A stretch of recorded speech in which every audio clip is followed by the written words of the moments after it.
Hello, everybody. Welcome to Rocket Lasso Live. It is season 8, if you believe it or not, and it is episode 2. How is everybody doing? I hope you're doing well. I think the YouTube one turned on. There's an annoying thing that when you set up a YouTube stream, it always defaults to unlisted, and I completely forgot about it. And I was like, hey, there's nobody on YouTube. That's weird. And made it public, and it worked, which is good. How is everybody doing? Everybody, shout out if you're here in the chat and start getting questions together. Start getting in some cool Cinema 4D based questions that we can tackle. Anything cool you've seen, anything you've been inspired by, any kind of weird abstract questions you've got, let's go ahead and dive on in. Of course, we got the new machine here, so we're able to do rendering, which is really fun. Something that was a little bit difficult to do in the past, even though my current setup now is everything is set up to be live streaming from the same machine. Last week we were doing a bunch of rendering of Redshift like live in the stream, and we didn't drop a single frame, which is super cool, very exciting.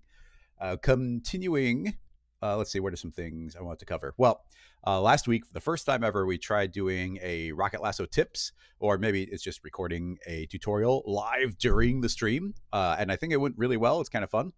And we're going to be continuing that. Actually, let me pop open this. And so last week, this is what we ended up doing is we used the branch spline modifier, a tool that Rocket Lasso made for Maxon that is, on your computer right now inside of Cinema 4D. And we used it to generate a spline based tree with all these layers and branches. And then using the Rocket Lasso plugin, we made a voxel tree out of it, where we converted this to a volume and then converted that to a bunch of voxels. And then we popped open Redshift and we even set it up with some lovely materials. Actually, just one material, and we colorized everything using the user data, which is really fun as well. So yeah, the ability to go and generate this type of thing, very fun. So my plan is to essentially try and do this again today. I'll give that one a close and give you a little sneak peek of what I'm hoping for that we'll be able to make at the end of the stream. So after we've done like about 2 hours of questions, I'm going to dive in, essentially do this, but I'm still going to be kind of checking the chat. I'll kind of pause at some point, check the chat, see if there's little changes or tweaks, or it would be cool if you did this. So, it's still interactive. And what we're going to be tackling is going to be using the Rocket Lasso mesh to spline, and we'll be combining that with the electric spline modifier, and maybe even a little bit of the upcoming Rocket Lasso tool, the spline field mask, because it actually works really well on top of this stuff. And the entire goal here is the ability to make sketch and tune type effects. I know that there's the new sketch stuff inside of Redshift, but there are limitations to it. So, kind of using any renderer, the idea is you can use my mesh to spline tool to generate splines from your model. And now, what's cool is like right now you're looking at the viewport. So if I were to just grab the camera and spin around, you can see that in the viewport, I'm seeing a pretty good preview just using the Rocket Lasso mesh to spline. And if I pop open Redshift here, render this, you can see that we get a super duper fast render, all splines, boom, sketchy looking, and pretty much instantaneous. Like the renders are so quick when you've got spline based things that it just kind of pops up. Like even on my old machine, this would render so fast. And you get great looking, like consistent looks with it. So yeah, the goal is going to be to essentially make a little bit of this from scratch. I don't know how far we'll get. If it starts getting a little bit tedious where we're just kind of repeating the same thing, I might sort of be like, and then you do more, and then we cut to the chase because I've got this finalized file. But yeah, the goal, I've got that, and then we will be jumping to, we'll be starting essentially from this one, which is just a car from the asset browser. So from here, we will end up making that sketchy look. So should be cool. Looking forward to it. And then, yeah, we're going to use some electric spline modifier to make it like wiggle and jitter and whatnot to add like imperfections on top of it. So that is the current plan. Give those a close. Now, in order to go and do the proper stream, we're going to need questions from the audience. So if anybody has any questions, go ahead and post the links. If it is from an artist or from a studio, make sure that you are linking in such a way that I can actually see who made it, like their Instagram or via their website. If you just send me an image, straight to like a JPEG and we can't figure out who made it, then that's going to be difficult to tackle. Hey, everybody, how's it going? Welcome. Thanks for hanging out, everybody. Dean, let's see. Dean was saying from last week's, trying to follow along with the tree example with the volume builder, since you don't have it. Well, you do have you don't have the voxel builder, but you do have the volume builder. Your cloner visibility. Yeah, that's why you get That's why you get yeah. So it sounds like Dean tried to make it look like a voxel by making a cloud of cubes and then using like fall offs and whatnot to make it erase out. And yeah, that is very inefficient. The amount of cubes you end up having to make in that type of situation is absolutely crazy. So yeah, that's why we made voxel meshers, because there's so many cool things that you can generate really quick by creating like a point cloud. So like you're getting super optimized just from that type of thing. So hey everybody, lots of people saying hello, but nobody's jumped in with any questions yet. So somebody get a question in there if you have any. And yeah, as far as optimizations, we are, for the most part, we are just using the volume builder. Like we're actually using inside of Cinema. Let's see, like it was really cool because the volume builder inside of Cinema is based off of, I think, the open source plugin, which I think is just called OpenVDB. And so this is just based off of it, where they have the builder and the mesher. So we just took, Max, when in the SDK, there's the volume builder and the data structures and all the information that has. So we figure out ways of like reading the information from the volume builder. So like that's doing a lot of the work. And then just based on that information about things that are on the inside, things on the outside and whatnot, then we could go and start transferring those to, transfer all that to the volume builder. But of course, there's always like so much more to that type of thing, especially with all of the extra hoops that we had to jump through inside. Let me throw that in there, where there's a bunch of different settings that we end up making. Like right now, this is a shell. Actually, there's a couple extra interesting details I can explain. You'll see right now, this is interesting. And do you remember I've always said, I was like, oh, I'm always confused by some of the ways the volume builder behaves. And based on us building the voxel mesher, I now have a better understanding of it. So what ends up happening is, for the most part, it's just making the volumes, just sort of making this outer shell of the points that are being generated. So even though I just dropped in the sphere, if I were to zoom inside, and right now we are in shell mode, so we're just looking at the outer shell, trying not to create any polygons that we don't need. If I were to zoom in through the wall, you can see that we see another wall here, another shell. If I go inside, there's essentially a sphere, a volume sphere inside of a volume sphere. And the reason for that is, let's see if I can show you this. What's a good way of doing it? If I turn on the scale field here and we put a linear field, and I'll crop that in, and let's switch it to cube mode. And there we go. So now you can see I'm getting a cross section. So you can see that the volume is only piercing so far into the surface. And the way to continue manipulating that is you move inside the volume builder, and then inside of the voxel size, there's a little twirl down, and it's, for the most part, you might not ever be going inside these settings, but it's actually really important, especially in something like the voxel mesher, where you can see we have an exterior range and an interior range. So it's like, how many checks is it making to step inside the volume? So right now, if I grab this interior range and I start increasing it, you can see it's actually an extra voxel step inside of it. So I can add more. And now I've actually filled the entire volume up with voxels. The entire thing is cubes. Now, alternatively, we could just say like 1 and 1, and now we've got a super thin shell where there's only like one shell thick. And depending on what you're doing, like it doesn't look any different. So you have made fewer cubes. But if we wanted to run a full simulation on this and you want a bunch of cubes falling, then you actually do need the interior to step all the way in far enough for it to, not have any voids inside of it. So yeah, there's an interesting additional detail with making stuff with volumes. And you see here, we've got this kind of cool fall off scale thing that our cubes are being returned at different scales just by passing a field through it. But anyway, with the context of the filling the volume up there, we made it so that the voxel mesher is not just taking in the information and like returning cubes. We also can do that outer shell. So you see now that we do indeed just have the outer shell. Keep in mind, I'm just erasing out half of it. And then we can do the full cubes. Then we can also return it as flat sheets of polygons, which can be pretty interesting. Turn on SSAO, and you see we get all these layers of shadow, and you just return this as like a cubic series of cross sections, and you can do it on any given orientation. So that can create some cool potential effects. And then we've got the point cloud. So I can activate that. Points can't scale down to 0. So you can see all of our points here being a point cloud. But of course, that means that we can clone onto it. And if we go back to cube mode, we can not worry about the scale field. We always have this button, which is convert to cloner. So depending on which mode you're in, it's going to return different things. So if we're in cube mode and I say convert to cloner, then now suddenly this is in point mode.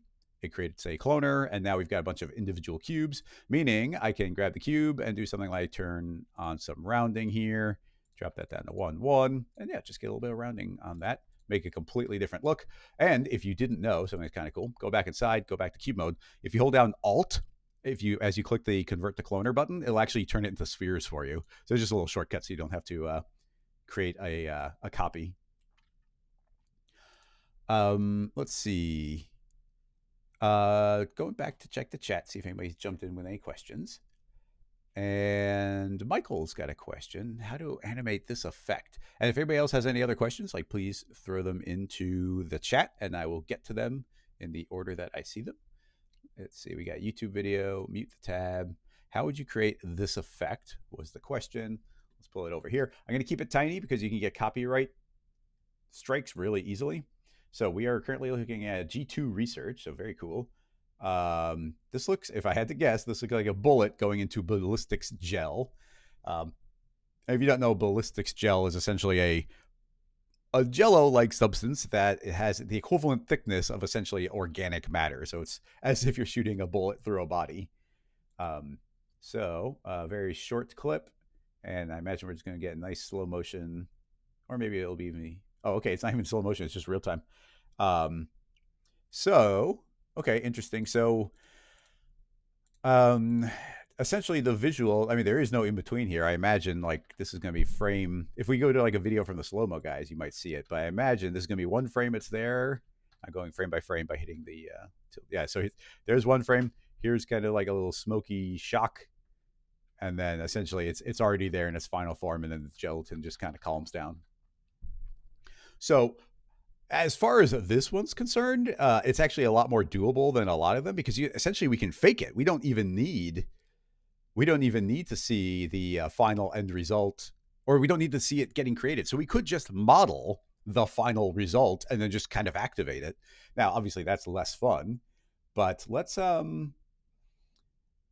think about some possibilities. Now, what I'm assuming here is that the bullet, maybe there's like a hollow point bullet, so they kind of explode on impact. And as the bullet hit, the bullet shattered, and the different fragments of the bullet are arcing in these different directions. And then one large chunk seems to have successfully traveled pretty far inside. That's my overall vibe here. Oh yeah, and Michael's saying animate it in slow motion. So we don't have reference for it going in slow motion, but if we just kind of assume that that's the shape that we're going to end up with, I think that we've got some options here. Now, whenever you're thinking about any project, be it a client, be it a cool project you're working on, it always goes to like, what is the scope of it? Because my instinct tends to be, let's try and make it realistically. Let's, what's happening in real life, and let's mimic that to the greatest extent that we can. That's not always the best bet, and that can also waste a lot of time, but that's a good place to start. Now, I personally think it would probably be a little bit silly for us to try and run a full-on simulation here to like make a bullet and have the bullet shatter in a particular spot and then maybe potentially pieces break. But like, essentially cinema's not set up for that type of thing. And that seems like artistically unnecessary. I'd rather make something that's a little bit more art directable. So if we make, I make that figure just so I can get an eyeball, kind of eyeball the scale of this. I'll scale this down and let's make this a nice clean 50, 50, 150. Just I like nice round numbers and that type of thing. So we've got a good idea of the scale of this block. That seems to be about what we're looking at. Maybe it's a little bit smaller, probably a little bit smaller, but that's fine. I'm going to work from this. Okay, so if that is our block of ballistics gel, we need to think, if we're going to be animating this in, how do we want to do that? We could have a bunch of objects passing through and getting traced. We could already have a spline or some sort of rig, let's say splines, or we could do a volume builder, a whole bunch of various different things we could do to build a rig that we could sort of erase out. And that actually might be a pretty good idea. There's a level, it's too bad that I haven't released the spline field mask, because that would actually work pretty well for this setup. there's also the level of like, in this reference, like I think I can see a little bit of the bullet here. I can see a little bit maybe of the bullet there, but it's like, are we even worried about there being fragments? Are we worried about those fragments looking like they're actually specifically pieces, or could it just look like an abstract little piece of metal that ends up there? All of these are different questions, and that things that would modify what the rig is going to look like. I think 150 is a little big. Let's say 100. That should be fine. So let me think. And also we could do this entire thing as like a particle simulation where particles could go in there and then kind of shoot off in their different directions. All of those are viable. Whenever you can do something as a rig and not a simulation, I tend to like to do that. It just means it's more art directable, and you can go back and make fundamental changes without a simulation cascading, where it kind of butterfly effect will be dramatically different as we go further. So with a lot of that in mind, I'm trying to think of how I'm going to want to erase it. So we might hit a couple of dead ends here, but let's change the viewing of this. So let's say a render tag, display, use lines. And now the cube's always going to be represented by this outline. It's still really there, but gives us good reference. And I think I'm going to go the spline route. So I will make just a line spline, aim it on Z, and I guess I want to aim that way, so that's fine. I'll do that. And we'll scoot this over exactly 50. And we could say that that's going to be our first line, but you know what? I think we might be able to use that branch spline modifier again to make some of the shapes that we want. So this, again, is a tool that was made by Rocket Lasso, but if you search for the branch spline modifier, you should already have it on your machine. Early on, they had it locked away behind a full Maxon 1 subscription, but now it's just inside of your cinema. Okay, so I'm going to say only make one branch per. We've currently got this count. I will say I want to start. Actually, I think the very first one is I want some imperfections on this initial line. So we could do that with a branch. We could do it with an electric spline. Let's see. I think maybe, yeah, I'll just replace one. So I'm just going to say, hey, replace this with one branch. It's going to start at the start, and we'll give it no angle. I just like doing these procedurally. So the initial spline line I made here is essentially doing nothing. It's just a spline object for us to work from. So now I'll say, hey, don't return the original object. And then you can see I've got this nice wiggly line that I can do whatever I like with.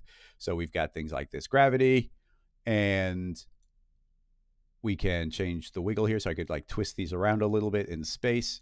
And let's see, what are things I might want to do? I haven't tried this in a while. If I say, give me local gravity, and we rotate,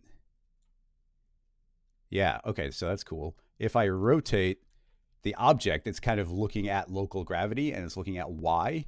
And now this should be affecting gravity. You see the gravity wants to go down. So I can also spin it backwards, so I can just go negative, and now gravity is constantly pulling it by some degree to try and go straight. So now I can keep on adding some of this twisting motion, but no matter how much it twists, because of this gravity, you see if I zero this out, it's twisting all over the place. But as I add this negative gravity, it's pulling it back to kind of go that same direction. So just options that you can do, not strictly necessary, but, kind of fun to be able to add that type of variation, and lots of ways to create displacement and whatnot. But again, I'm trying to make this sort of procedural here. Let's go back and change our length. Right now it's absolute. So I'll say, okay, the base one's going to go about that far. It's going to wiggle about that much. Cool. Now we might end up animating these separately. So I'm going to make an instance of this object. So now we've got an instance of that line, and I'll make a new branch spline modifier. Drop that inside. And I will say, do not return the original, because there's already a clone of the original, so it's already represented. Let's say, don't make copies. I will say I want the start and the end to begin at the beginning, so they're all clustered at the start. And now down here, we can say, I'm going to say I want to add a lot of roll offset, or actually not roll offset. We have roll per step. That could be good. So now you can see as I increase this, each one is spinning a little bit. And you can see I'm actually kind of spiraling around there. So that's roll per step. You can also do roll variation. It's the exact same idea, except now these are randomly getting spread. Let's go back to, right now it's an absolute length. That's probably fine. I'll just shrink these down to whatever length I want. Let's say about there. We can add some length variation in. So some will go less far, some will go closer. We've got this initial angle, which is probably a good idea. And what I think I'd like to do is, again, add some local gravity So under direction, let's say local gravity. I always forget what the sphere. Yeah, okay, the spherical gravity could be interesting as well. Is the spherical? Yeah, the sphere. Okay, yes. Oh, yeah, I completely forgot. We added so many cool features in this. Sometimes I forget what we added in. We added in this spherical gravity, where essentially everything's getting attracted to wherever I physically place the branch spline modifier, and you can create some crazy rigs with this. Like essentially, this is not what this video is supposed to be about. But you see, now I can just say, hey, I want the branches to go here. I want them to go here. I want. So what's cool is I could keep on adding more and more branches and keep on. This might look a little bit weird, yeah, because they're at the base. But yeah, you can layer them up and actually art direct the whole spline traveling like super far away. It's cool. So I will reset the transform there. And now I think if I just pull this backward, everything's getting attracted backward. So we get this lovely curl. And now all I have to do is pull this to whatever degree. And now I see we get this lovely twisting of them pushing outward. And, just by adding in, whatever angle variation, whatever roll variation, however much gravity I want to be having it pull back, then this will enable us to create that cool explosion. And of course, we go under global. I can keep on doing different random seeds until I get one I really like the look of.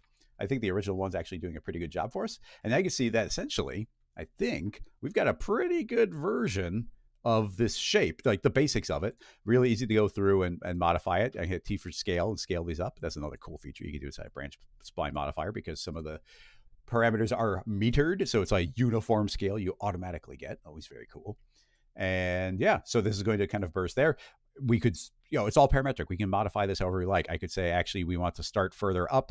So as long as I push both of these forward, it can actually happen a little bit further inside. We could add just a little bit of variation on it. So it's kind of like it's exploding more as it goes further in. Lots of options. Let's give this an immediate save. And yeah, this is already the folder.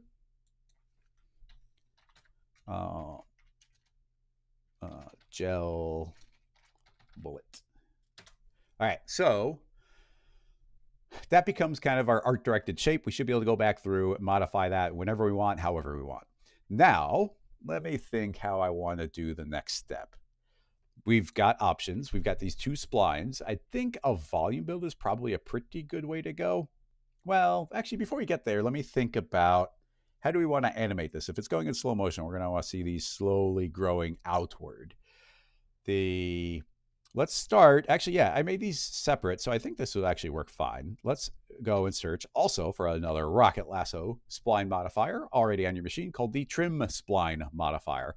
If I drop this after the branch spline modifier, you see it's a very simple start to end trim. I can grab this and start pulling back and erasing out those lines, but there's a very important setting called per segment. If I activate the per segment, I can now start erasing all of those together, and they are going to uniformly go back. This is another tool that I've got some ideas that I'd like to go back and implement if Maxon ever wants to hire us to do it again, where I'd love to add some variation on here, or like offsets in time, because all the time I want these to be like slightly different, because right now they're all going to be ending essentially identically.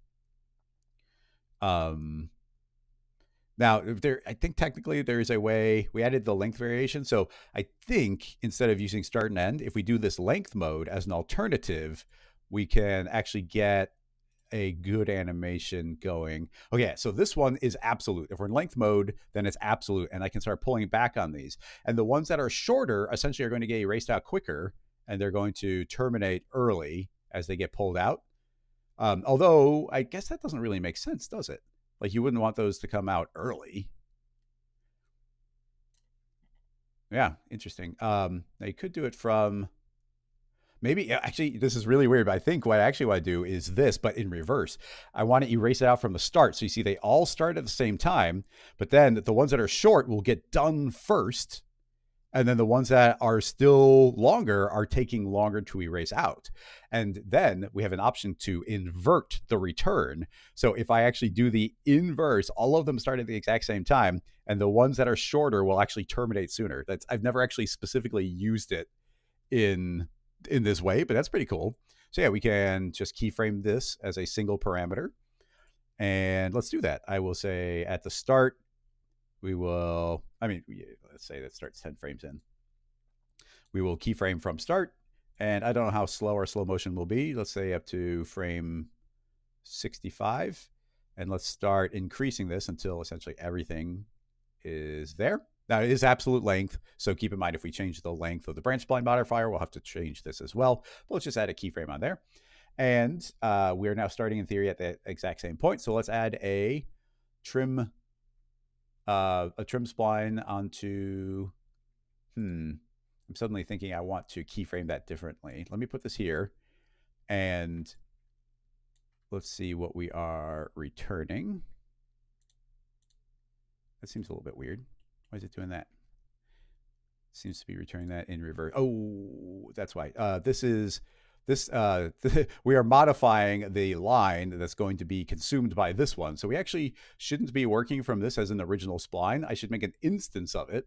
So we're actually working from an unrelated one. I'll trim this unrelated one and it will put this line into a group and hide that away. So it just becomes like a reference one to not mess with.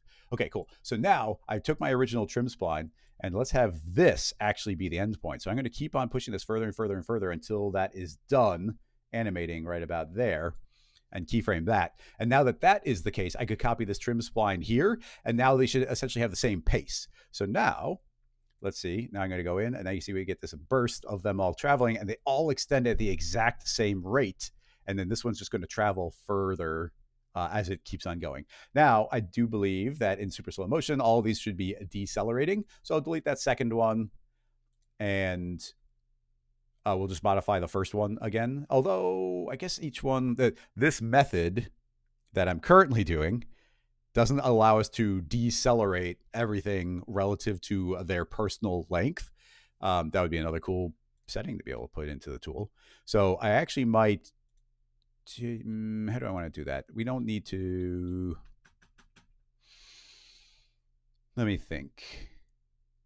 The deceleration this is not something for it to like live or die by, but they're each individually doing a thing. If they're all ending at different times, you can't decelerate. We could decelerate if we're doing them relative to each other, but of course we kind of were avoiding doing that.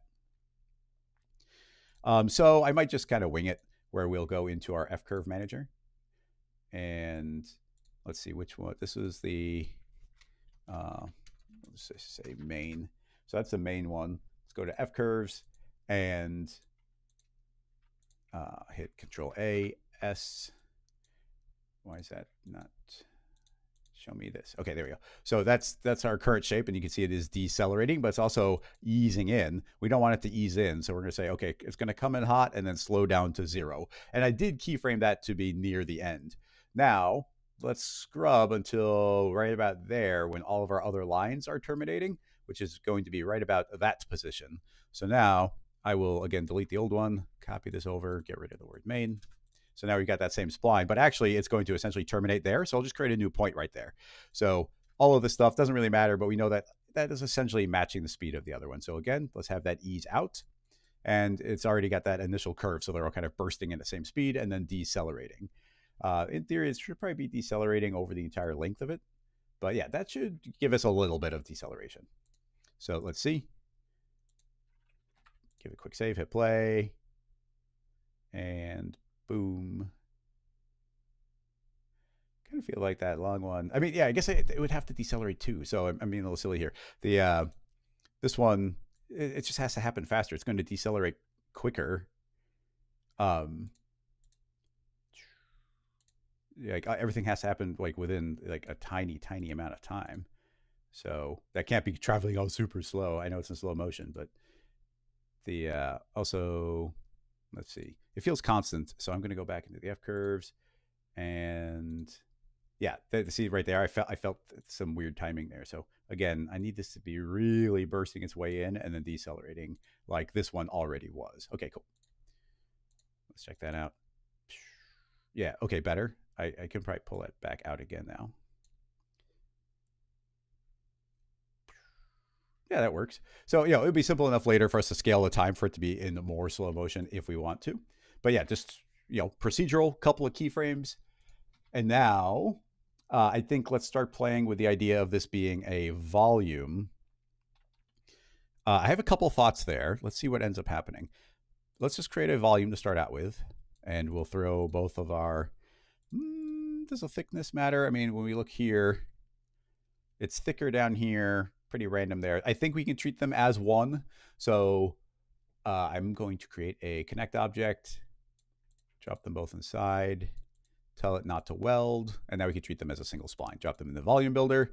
We're really tiny, so I'm going to drop the size way down, grab our connect, increase our density, drop the radius way down. And so now we're starting to get some of the basic shapes. I honestly want this to be pretty dang skinny. So I'm going to put it down like 0.2. And you see here, if ever you start seeing these little circles, especially on a spline, this is how often it's getting sampled. Essentially, the volume builder is creating little circles, spherical calculations every certain amount of points along the spline. And then that's what gets built. If you ever are seeing those, you need to increase your density.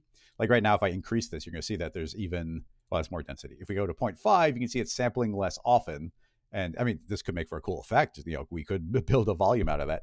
But if we start increasing our density, we're creating more spheres, and now you're not really seeing those in-betweeny bits, which is good. I can increase it even more. Essentially, if you keep on increasing it and you keep on seeing it change in significant ways, that probably means you are getting relevant information. Now that I get to like 5 or 6, it's not going to change much, maybe like a pixel or two. But yeah, that's when you start getting to the enough checks for it to be working pretty well. This is still... well, I still want this to be way skinnier. So let's say 0.2 and drop this down to 0.1. There we go. So now it's really skinny lines and they are still kind of blobbing into each other, which is what I'm looking for right now. Honestly, I keep on wanting to make it go even thinner. We could do 0.1. Let's see what happens. So I'm doing 0.1 for a good reason. You'll see this in a moment. So that's our volume builder. We throw that into a volume mesher. And now that's a mesh. Now you can already see that it's like, okay, it's a little chunky here. It's kind of imperfect to a degree, given the reference. That could be fine. But I'm going to maybe increase the checks. Actually, yeah, look at that. All I do is increase the density. And now you can see that how much smoother that is just by changing how many more times it's getting sampled. So already I'd say that's pretty dang close to what I'm looking for. We could also decrease our voxel size more, and that will just increase our mesh density, which is not too dense right now. So I'm actually kind of fine with what we got there. Now, the reason I'm doing it this way is now we can use displacement to add thickness here. We've got these really thin lines. I did that with a volume builder. We probably could have done that with with just a sweep if we wanted to, but let's keep on going down this path. That gives us our initial path. In theory, we could grab this and say that we're going to make it like thicker at other points. I could say like 0.2 and then say scale per segment and start pulling these down. And yeah, they get skinnier near the end. And if I decrease that until I don't want them to disappear, so I shouldn't bring it down below 0.5 because we are, this is a simple ratio. We are voxel size 0.1. Our thickness is double that. So if we cut that in half, then we're now at 0.1 and we can't go below 0.1. So anyway, now it's thicker here, thinner on the ends if you want to do it that way.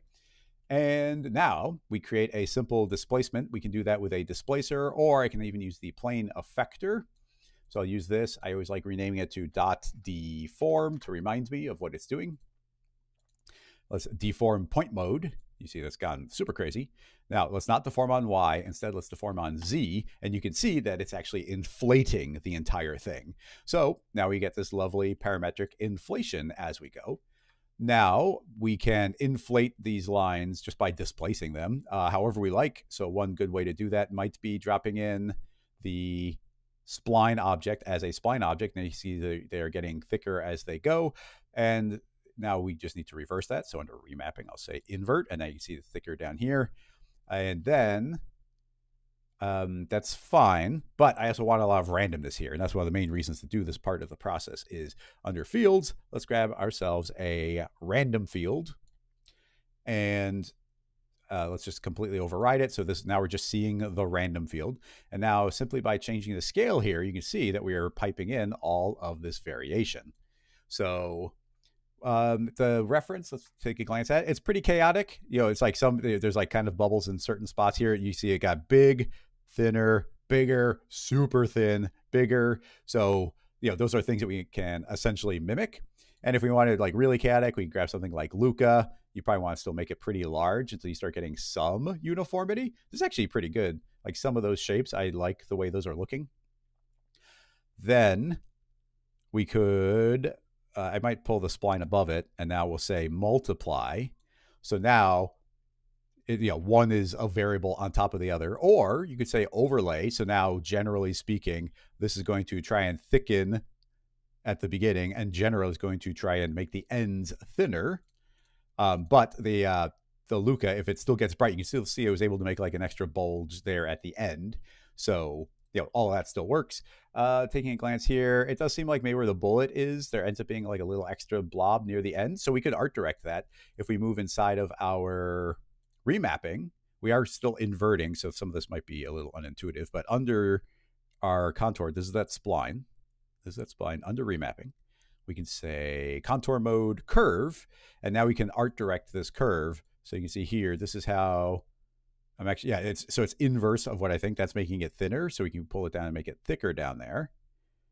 And that means over here, this is making it skinny, but if I had another point, and keep in mind this because we're inverted, I can start pulling this down, and you can see that's actually going to make it thicker near the end. So actually what I want to do is at the end be really skinny, and then pull this up, and then maybe pull this down. And now you can see I'm actually making a thicker point near the end. So I could just pull this very near the end, pull that very near the end. And now I have art directed intentionally having a thicker spot near the end of each of those. So again, very controllable. It's really fun making these types of rigs where now I know exactly what I'm looking at here for my overall shape. So I actually think that that's looking pretty good. It's, I built it this way because I wanted it to be symmetrical, being like larger and thinner. Now that we've got our overall shape, which I'm actually quite pleased with, we could push it further. We did see here that certain areas get crazy skinny. So if we want it to have the potential to get really skinny, very simply, we could make a modifier layer and use one of my favorites, which is just a nice simple curve. And now we can just remap the values 0 to 1. So if we were to grab these, and there is a bit of a curve on it, I could start pulling it down, and you see now the skinnier parts are going to be more inclined to be more skinny, or without even arcing that down, I could just start pulling this point in, and you see that everything's going to start getting skinnier and skinnier and skinnier, and the thicker parts are the last to go. But I do think here, just pulling this down and just saying like, okay, when it gets skinny, it can want to get pretty dang skinny. And I think that looks pretty good. And then where it's thicker, we could say it gets even thicker there if we were so inclined, but I think that's completely fine. Okay, so that gives us our base kind of blob shape. And now I probably am going to put it inside of another volume setup a second time, just to merge it with the overall giant block. Maybe we need to do it as a actually, we can probably keep it as a separate object. I'm trying to think of once we put a refractive material on here, is that going to cause any problems? I don't know. Let's just let's experiment. Let's see what happens. So let's make another volume builder, and this volume builder is just going to be the end result of all this other stuff we just did. So I'll even rename these just to be careful. Let's say Mesher Builder 1, and now we're in Builder 2. So in Builder 2, drop that in as a blob, drop this way down, let's say 0.5. Okay, and maybe our 0.2 is going to end up being good. But the reason for this is all those crazy intersecting lines that were happening, now they're just going to blob into each other. So that should make it pretty smooth again. Put that back into a Mesher 2. So now you can see that essentially we still get that same shape, but now they blob into each other, and that's just what I want. I don't want intersections there. Those should be like hollow sections. Now, we did intentionally make certain sections really skinny. So, and we are feeding this as just a straight up shape. So there's not much for us to do except for keep on decreasing our voxel size. And honestly, like, this mesh is not crazy. I know we're so tiny that these numbers look scary, but if I look at this mesh, that is not a crazy mesh. So if I say 0.1, those should like become solid. All of that looks pretty good to me. Looks pretty smooth. Now, I would be maybe a little worried about dropping in this cube. I'm not too scared. We could drop in this giant cube here and let the entire thing turn into a volume and then make that subtractive. Maybe, I mean, that's the realistic way to do it. I imagine it's going to slow us down a decent amount. I will give it a save in case I have to force quit it, but let's just throw it in and see what happens. I'm going to say, actually, let's deactivate those for a second because I'm going to drop this in, and we're going to say that the gel will come first, so that means that goes above. I just like keeping those the same. And then this is going to subtract from the gel. And this is probably going to yell at me. Oh, nope, actually, it was pretty quick. And mesh it, and It's going to be hard to tell for sure, but yeah, we should have this lovely little cave system in here for how the bullet is exploding. Now, this is making a lot of polygons here, but if it works, if it's looking clean, then I'm fine with it. All right. In addition to that, it would be cool to put some bubbles in. Just you can see that the gel has bubbles in it. I think that's a cool detail. So let's do that. Actually, there's a couple little things I might do since we're, it's all layering up nice, and let's try and render it and make it look nice and see what our final animation might look like. Right now, I haven't done anything worrying about the bullets. We could align some bullets or bullet fragments onto these different splines if we were inclined. But let's grab our gel, and I'm going to give it some subdivisions. 10. I'll need more. So 10 by 10 by 100, right? Yeah, that's even. Or did I drop that to 50? I want those to be, oh, it's only double what it is, right? So is it 20? Yeah, okay, I just want even squares. And then I just want to displace this a little bit, just to get a little bit of like real surface imperfection. We could do it with a bump, but let's do it for real. So it might mess up the floor a little bit, but I'm not going to worry about that. I guess I'll just make another plane gel, plane dot deform points, deform on Z. Everything's pretty small, so even 1 could be quite a bit. And actually, let's go up to like 11 just to see it. And now I can throw in another random field and scale up the noise until I see a little bit of uniformity. You see, like, essentially, here's an exaggerated version of what I want. And actually, maybe we can make it not explode too much. If I make a linear field, set that to multiply, put it up on one of these axes. I don't know which one. Okay, I guessed correctly. So now I'll just give that a length of 0, multiplying it. And now if I scoot this down, you can see pop, pop, pop, pop. I can say just above the floor, so the bottom one's not displacing down into the ground, and we get this extra displacement. But like I said, I only want a little bit. So now that we've done all that displacement, I'll drop it down to 1. And then you see just a little bit of warble on the whole thing. So, okay, I'm pleased with that. That'll affect the volume. And then let's get those little circles in there to, I always hide these. I hate seeing the little pink outlines. Give it a save. Okay, just some bubbles. Let's get some bubbles going on in here. What's the best way to do that? I probably will just make a volume. Yeah, let's do simple. I'm going to make a copy of the gel. We will make a cloner. Into the cloner, I'll feed a sphere. Change this to be kind of a triangular type. Set that down to 1. The way we're doing the volume, we don't need too many polygons. Clone, object, gel reference. We'll make sure that the one's not rendering. That's on the surface. I'll say in the volume, and then we just say as many as we want. So we're just really just creating some bubbles around here. So we'll make a bunch of those, and I'll say that we'll make some tiny bubbles. Yeah, we'll make a bunch of tiny ones. Duplicate that a few times. So now there's going to be 3 tiny ones for every relatively large one. And then it's possible that some of those are like touching and bumping into each other. So let's rename this to dot bubble. This one will also be dot bubble. And let's grab ourselves a push apart effector. And we can use a push apart several different ways here. It's a still, or essentially these aren't moving. So I'm fine with this. We can grab the radius and drop that way down to like 1. And honestly, 1, I think the biggest bubble was 1. So I think that would be enough to do that. Let's just turn this on and off. I'm honestly not seeing them I'm not seeing any of them move, but if I start increasing this, you can see a couple of them will scoot a little bit. So I think that none of them were bumping into each other, but it's fine. Now it's for sure not bumping into each other. And the some of them might be touching the edge a little bit. We could put a big volume in here to make sure that everything's erased if it's escaping the volume. Alternatively, and this is actually what I'm going to do, I'm just going to grab our reference object and shrink it by 1 unit per. So now everything's been pulled in a little bit. So now that should still be trapped underneath the surface of the other one. It also might be fine if they actually were like kind of popping on the surface, but I'm not sure how realistic or not that is. Okay, cool. So This bubble can be thrown into I'm going to throw into a connect object. We'll connect it. I'll say don't weld. I'll just keep the push apart in there. It doesn't affect the connect at all. So those get fed inside. We've got our overall volume builder. So I will drop that. Let's name this connect dot bubble.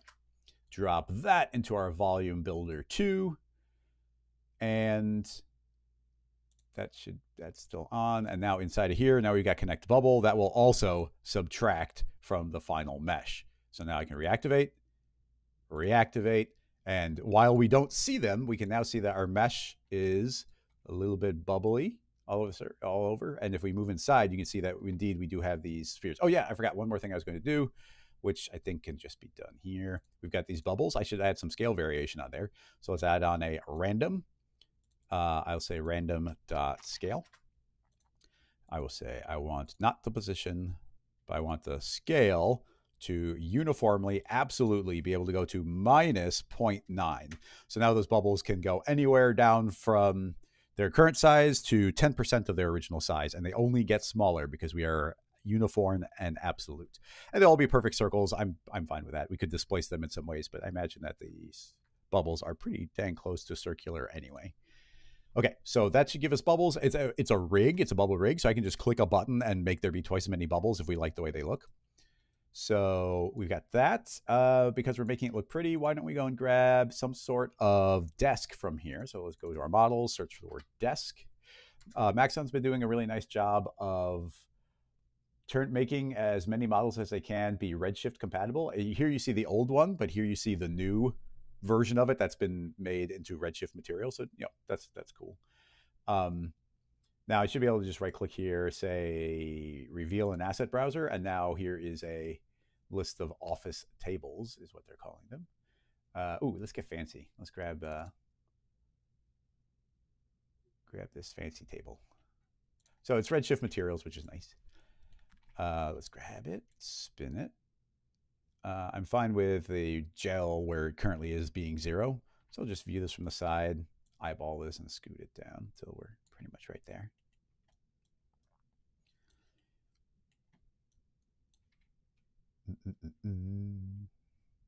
I'm thinking actually to round that out a little bit, I might put that into I'm going to put that into a subdivision surface. Move, lock X and Z, so I can just move this table up until we're pretty much touching it, but not quite touching it. Maybe we should intersect, maybe we shouldn't, but it's a good size table for our ballistics gel. What was I going to do? Oh yeah, I was going to save it and go to our gel, and then that gets put into a subdivision surface to round it out. Yeah, that's just going to round out our corners, and all those extra little blobby shapes we make are just going to transition smoother and rounder. Actually, you can still see that because we're so subdivided, we can still see the faceting happening. So let's just make sure that that is, let's do, that should be enough. Yeah, that's now subdivided enough. Okay, cool. I think that's looking pretty good. Now let's make an HDR. HDRs, interior, grab my favorite generic interior. Let that load in. I might even leave this on visually, like to be kind of our background as well. We might end up spinning this whole thing or spinning the HDR. Actually, I will spin the HDR. We could rotate on horizon just so it's kind of like angled that way. Okay, and then obviously the most important part we've got here is going to be making a little gel material. It might be fun to Ballistics Gel IOR. Let's see if we can look that up.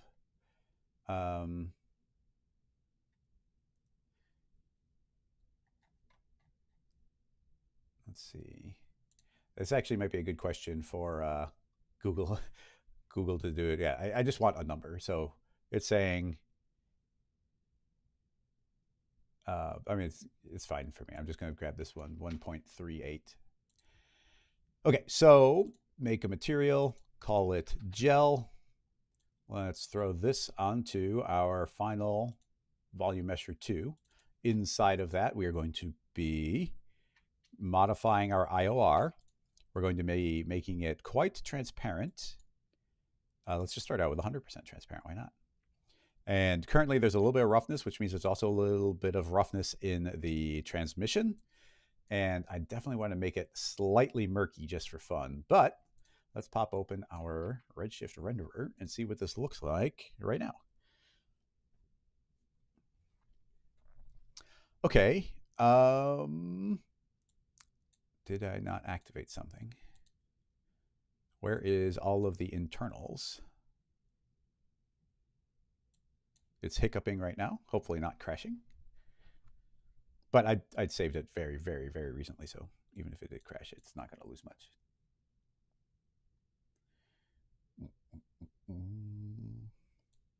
Still hiccuping. Not great.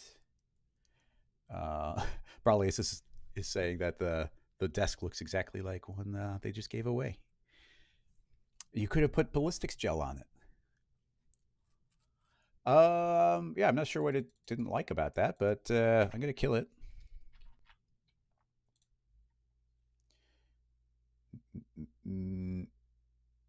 Yeah, I don't see any reason for it to slow down there, so I don't see any reason to just infinitely wait for it. I am curious why the volume wasn't represented there. Let's give that a second.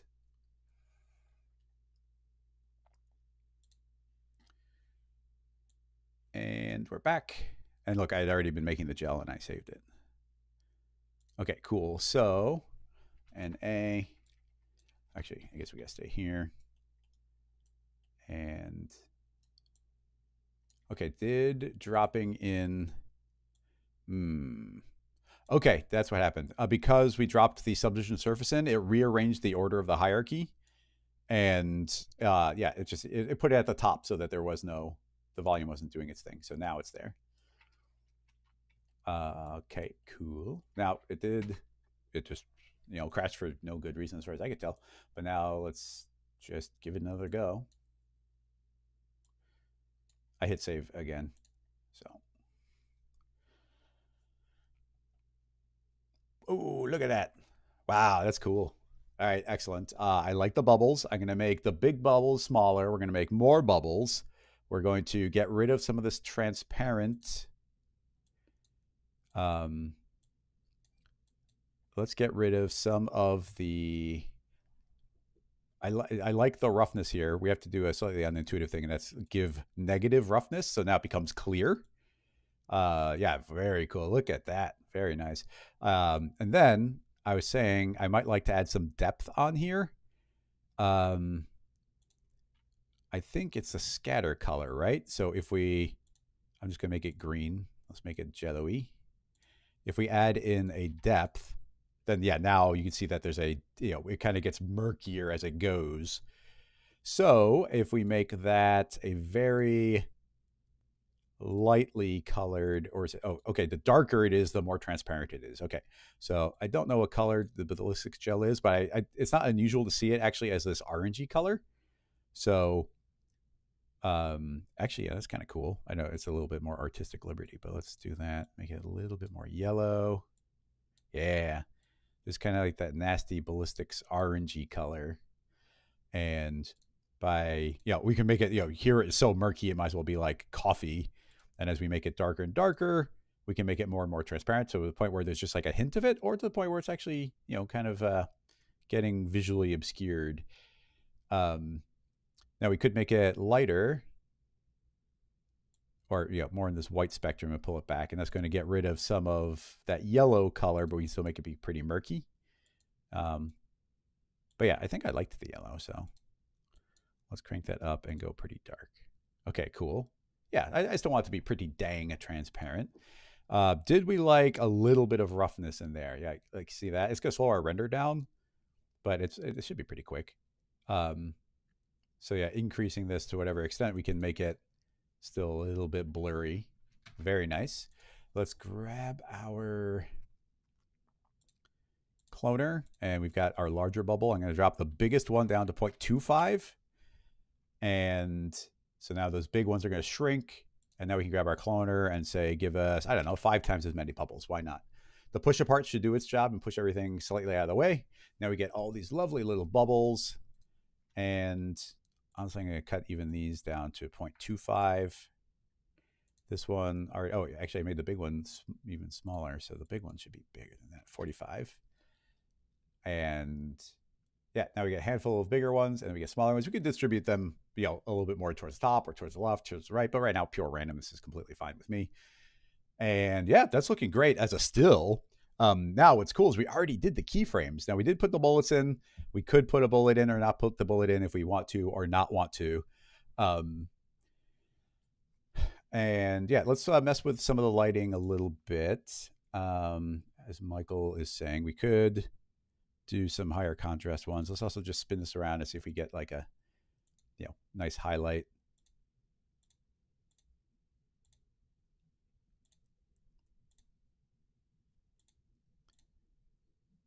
Grabbing a studio, I'm gonna hit save, and grabbing one of their studio lights could be a good idea.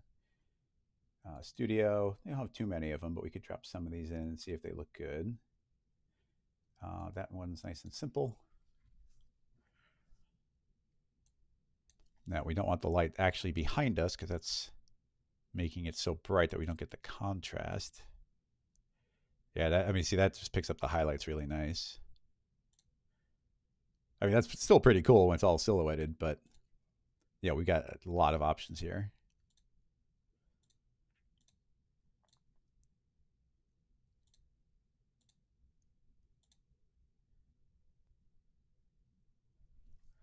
Yeah, I mean, anyway, lighting's not my super specialty, but that's looking pretty cool. Everything we've made here is parametric. Like we can go and change any part of this rig with a single click, and it's all going to propagate through the system.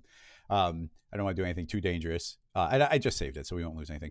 But we've got our line stuff here. So just for fun, if we were so inclined, let's say that there's going to be like a lot more bullet fragments. Actually, well, let's say, okay, so it's only going to have 2 bullet fragments. So it's going to process through, the volume builds, and now boom, only 2 bullet fragments. And now let's say there's going to be 25 bullet fragments.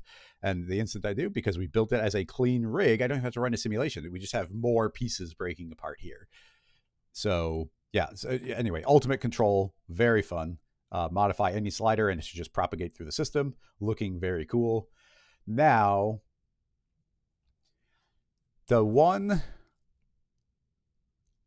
thing that we are going to be lacking here, and let's see if we can see it in the reference, is going to be the overall block wiggling around.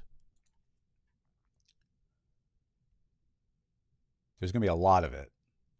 Actually, there's actually not that much. Okay, so I thought we were going to see like a massive amount of like warbling and wiggling, like, those slow motion videos of like when you slap somebody's face. That was so little. I think we can totally do that. We could probably do fancier ones too, but we know when the bullet hits. So let's grab, this lighting's making it difficult to work. I do not know the shortcut for materials. NQ. Okay, that's going to make it a little bit easier. So we can just say all that stuff is happening inside. And then when it's all said and done, we've got this volume measure. I want to deform that. We can deform that a bunch of different ways.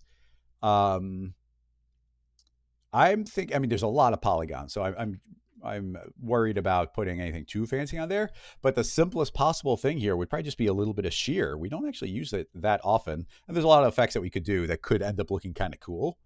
But if I were to just make a shear, drop this in there, I'm pretty sure I can just say fit the parent. It actually did a pretty good job with that. Let's see. I'm just a little bit worried, but let's see. Okay, yeah, you can see like it's not the fastest dragging this, but that's not that bad. Let's do 90-degree angle. And there we go. That's going to give us a little bit of wiggle here. So when the bullet first hits, we can have it go that way. And I think this is a prime. Well, we've already been doing keyframes, so let's just keep doing keyframes. So our growth begins, our strike begins right at 10. So honestly, let's go like a couple of, maybe we end up slowing this whole thing down anyway. I'm going to go a few frames after that. So honestly, well, how worried I am, because every time I change the time, it's actually refreshing because it's regrowing everything. Oh yeah, and we couldn't do a jiggle because the mesh is constantly updating. So let's just do this here. Anyway, we're gonna say that this is actually 0 at this time, and then we're going to go forward. I'm just going to eyeball it. We're going to have to just test this. Actually, here's what we're going to do. I'm going to grab that and that, copy, new, paste, zoom, NQ. Get rid of that. Okay, cool. Now we just keyframe it to our leisure. So I'll drop this there. Was it positive that we needed? That's one thing I need to know. Yes. Okay. So we'll spin it around. This is essentially what we're seeing. So this has everything that we need, and we can see it in super duper real time. So that's going to wiggle. That's as much as I'm going to have it wiggle. Let's go to, I don't know, about there. Keyframe, and that's 0. But then it's going to essentially oscillate to be the opposite, but less. So I'm going to oscillate to 8. Or I'm sorry, -8. And that should give us pretty much all the information that we need to know to jump into our F curve. Take a look at that. Yep, and there we go. So we've got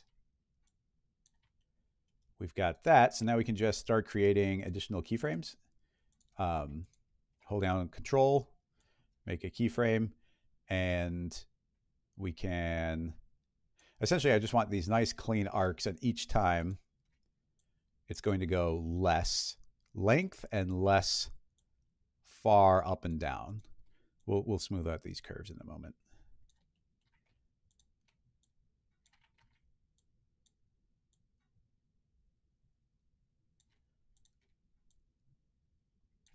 We don't need to go too far, but it's kind of fun.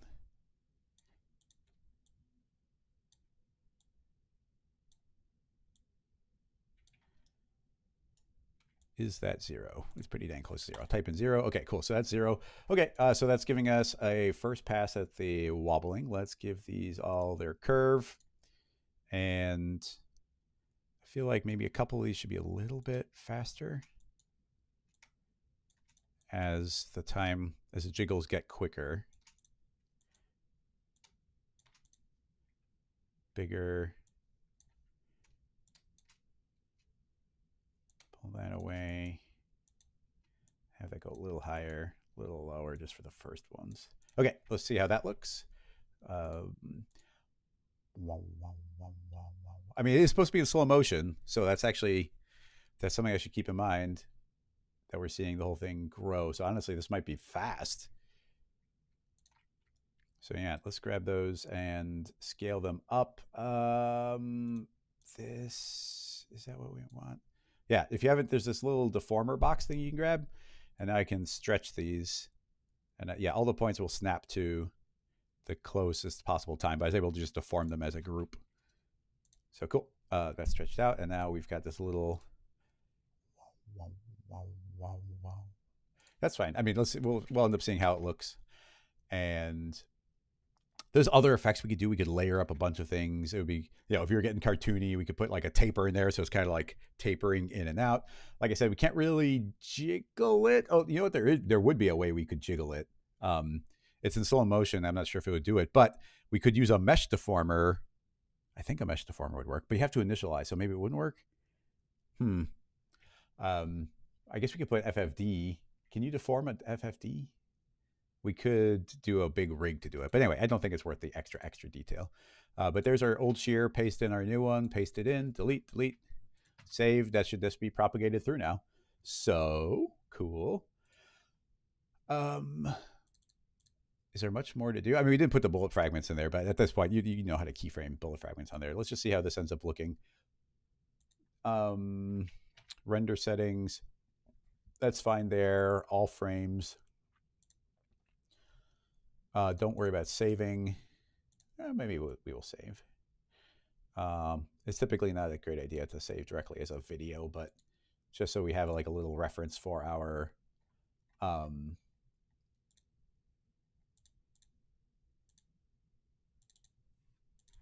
for the zip file. If you're supporting a Patreon, then you get the file, and then might as well have the render. Gel. Wait. 1A gel bullet. Save. Done. Output this. Yes. 120 frames just to get some more wiggle in there. Rewind. Okay, cool. It seems to all be there. Let's send it out.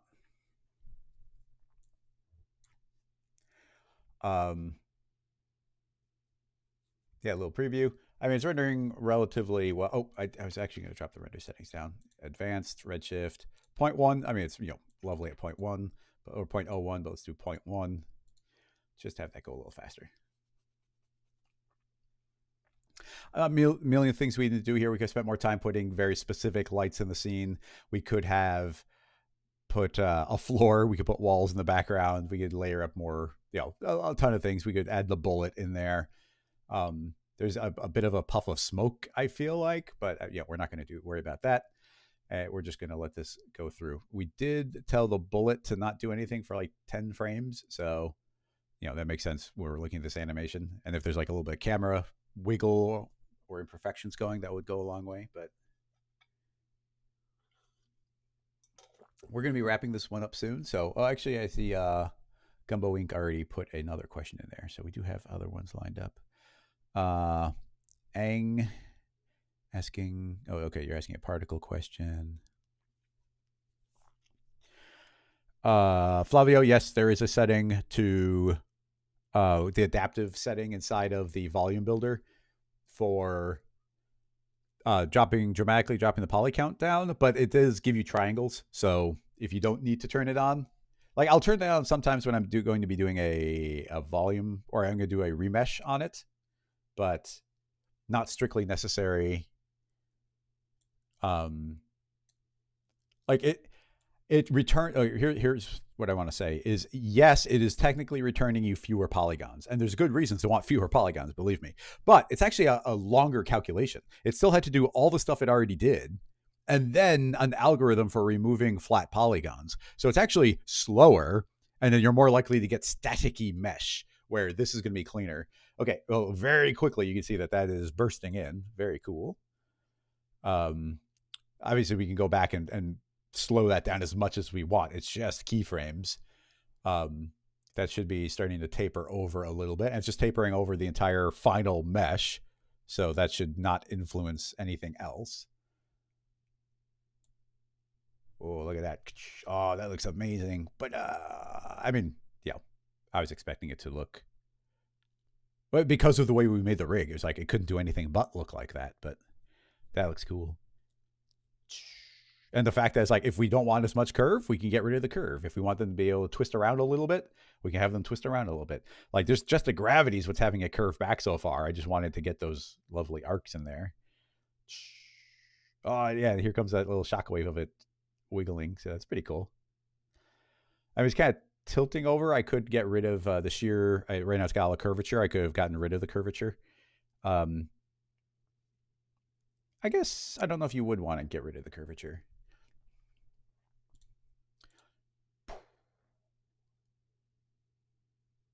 You see it like refracting in the internal reflections. Yeah, I guess in slow motion, we'd probably want to make that be like, half the speed or 1/4 the speed. But that's working pretty dang well. I'm actually quite pleased with that. Before we wrap up and move on to the next question, is there any follow-ups or little tweaks or things for us to try inside of this one? Even if we start rendering again, we'll start at frame 10, get to the good stuff.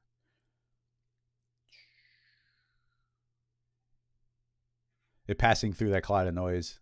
So cool to get the different thicknesses as we go. Well, I'm happy when we get a new question, and the rig I had in mind works its way all the way through with no real hiccups. I mean, it's really fun when we discover something new, but like this is just applying good basic cinema knowledge to make ourselves a rig to have complete control over this. There's potentially some cool stuff. I'm not going to do it here, but I think that when a lot of the initial stuff happens, it kind of like inflates out extra and then what's the right word? Well, essentially it's getting blasted outward and then it constricts back down again to be a reasonably small size. We could represent that here by essentially just overinflating these, like that inflation bit of the rig. We could have it get extra inflated and then deflate back down to the size that we currently have. Right now, they're just growing into their final form, but they could be kind of like shock waving into the final form, which I think would look cool. And we essentially wouldn't have to do, the rig wouldn't change at all. We'd just be adding in a little extra thickening on the plane deform.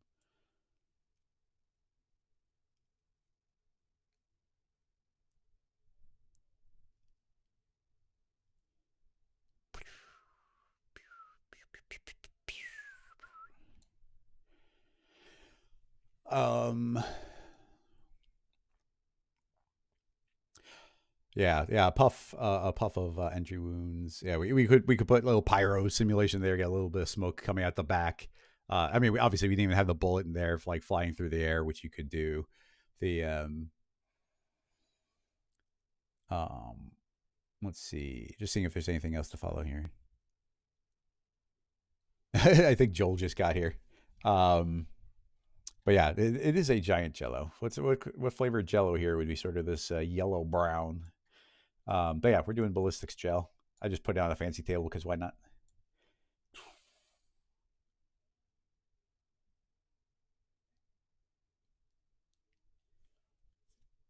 Yeah, getting it to inflate through, that would have been really cool. To get that shockwave through would have been neat. I kind of want to go and add that. We have spent an hour on this one, which is a good length of time. The leading trail kind of burst for it to crack bigger and then smaller, I think would be cool. Totally doable on this rig. And yeah, slowing the whole thing down. I think that this bullet, yeah, just looking at it at a glance, it's like the overall thing needs to be slower. Relatively speaking, this middle one should be faster. It's traveling it's traveling further, but I think it should still be getting most of its distance with this initial velocity. And then in slow motion, we got this wiggle. The wiggle's probably a little extreme. I'd probably lower that wiggle down, have it not be quite as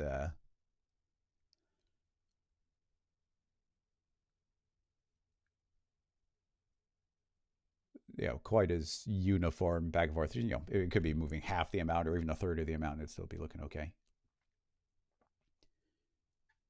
Yeah, I think that is going to wrap that one up. If there's no other specific questions there.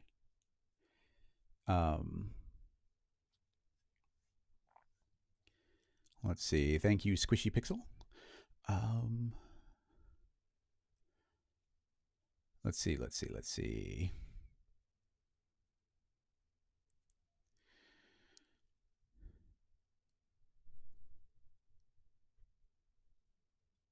And I would like to ask how you would create how would you create using particles to show an image and have it displace?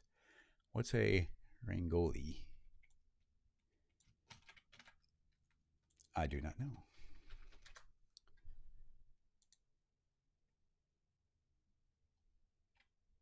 Oh, is this that? Okay, Rangoli is that sand art, like the impermanent sand art. Those are very, very cool. The techniques, yeah, you do little bottles where you put it on paper and you tap the paper and have it come out with these very brightly colored sands. And there's always that. It's supposed to be part of the point of it is you spend all this time for something that's impermanent, but then there's that moment when you clean it up and suddenly all the sand mixes together and suddenly it just turns brown. It is a very interesting thing. But anyway, the question, this is a YouTube question. I do like jumping back and forth between the two. But would you create and have it displace? I mean, yes, we could just throw particles. I mean, well, if we have an image, we colorize the image, we could have particles kind of stack up. We don't really have a grain simulation, but a lot of the things that we have could do a reasonable job of layering up on top of each other. And then once you have all those particles, it just becomes a question of, depending on how large you make the particles, that they can be really, really tiny. And then I think you could mostly do the effects that you're looking for. I mean, it'd be kind of fun to explore the effect. So let's just look at this one last time. The wiggle's not bad. It's just a little extreme. I feel like the oscillations are pretty good. But yeah, I would weaken that. But yeah, very fun. Very fun question. I like it. Very fun building it with the volume. And it's very fun being able to set this up to look a little bit nicer than we normally would. All right, excellent. Save that one. Put it in the bag. Okay. Close that and new file. Okay, so first thing we need is some sort of image. Let's jump over. Let's search for coloring book, colored. We search for that. We're searching for images. We're going to go to usage rights, Creative Commons, because really I just need one picture that's nice and colorful. Let's search for large images. Just see if we can see anything that will kind of give us a good basis. I mean, honestly, even that color wheel is not bad. Coloring book.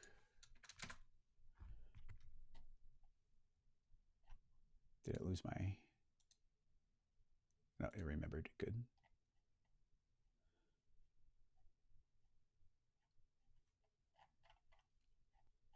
These are all like raw images. I want to see it already filled in.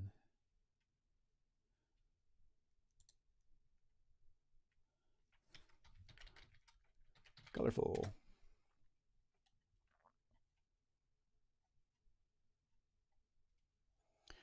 I thought it'd be easier to find an image.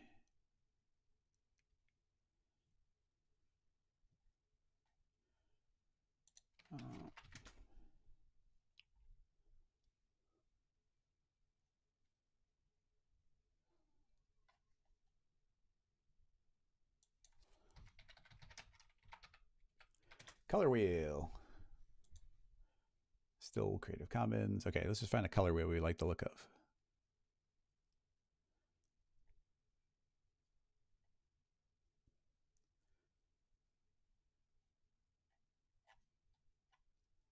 Trying to find something very kind of graphic.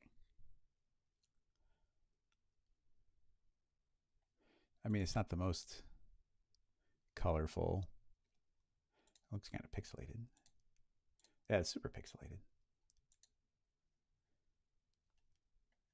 Why is this so hard? How about you?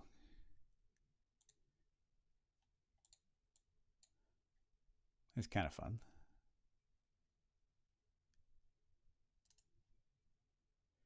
Copy image. I'm just going to pop over into Photoshop. Paste it. Save it into episode 2. Scene files. Just so you can see. Whoop, text gets really tiny. Scene files. New folder. TEX. Save it in there. Oh, dang it. Control Shift Alt S. Nope. Control Shift S. Nope. Control Alt S. Yeah, it's got to be Control Alt S. In Photoshop, if you say Control Alt S. Episode 2. Scene files, textures. Yeah, now I can actually save as all the formats. So annoying that they changed the default. PNG is probably a good idea. Color wheel. Okay, it gives us something.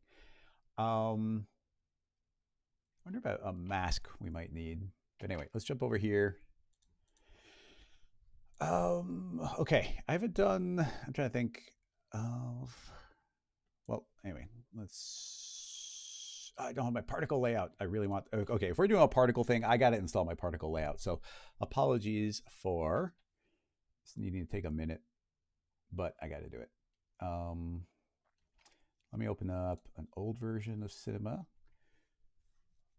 and go into Preferences, open Preferences folder.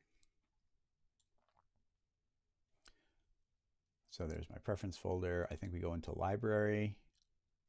And now in this other version of Cinema, Edit, preferences. I wish that Cinema had a one-click solution for this. Now I can go into library, layout.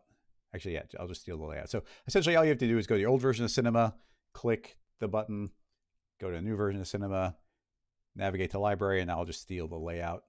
Hold down Control to copy, and there we go. Now we've got a copy over here, and we're just starting, so I can just close that.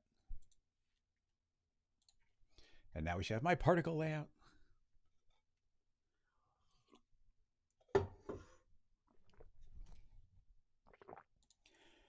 Cinema's doing that gaslighting thing where if you click the icon to relaunch it too quickly, it doesn't launch for you. And now it did open. Okay. Particles layout, hooray! Okay, so basic emitter. It's a lovely rectangle. And let's lay it flat. And should we do some sort of real world scale? I mean, that's not bad for one of those, so works for me. Okay, so we're going to be outputting particles constantly per second is fine. Properties, speed of 0. Maybe we'll add some speed. Color, constant random noise. So yeah, constant random or noise is the only thing that we have there. So we're going to have to set the color.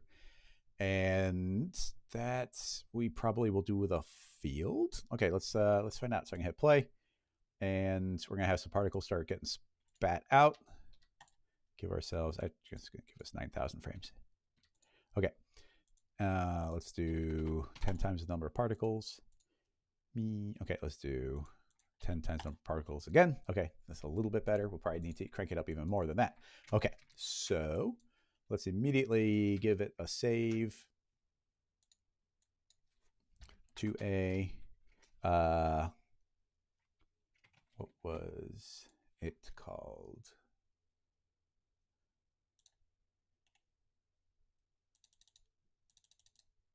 Yeah. Boing.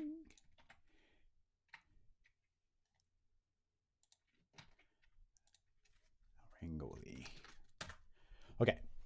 Now it's saved, so now we can apply materials. The color mapper is our friend here, and we can feed in, we're applying it to the color. We can put it into a condition, which we'll probably want to do. So yeah, let's do it. Condition, and the condition will be the age is equal to 0, I think. Yeah, I think that will do it. And right now it's colorizing this, so let's see if they're colorized.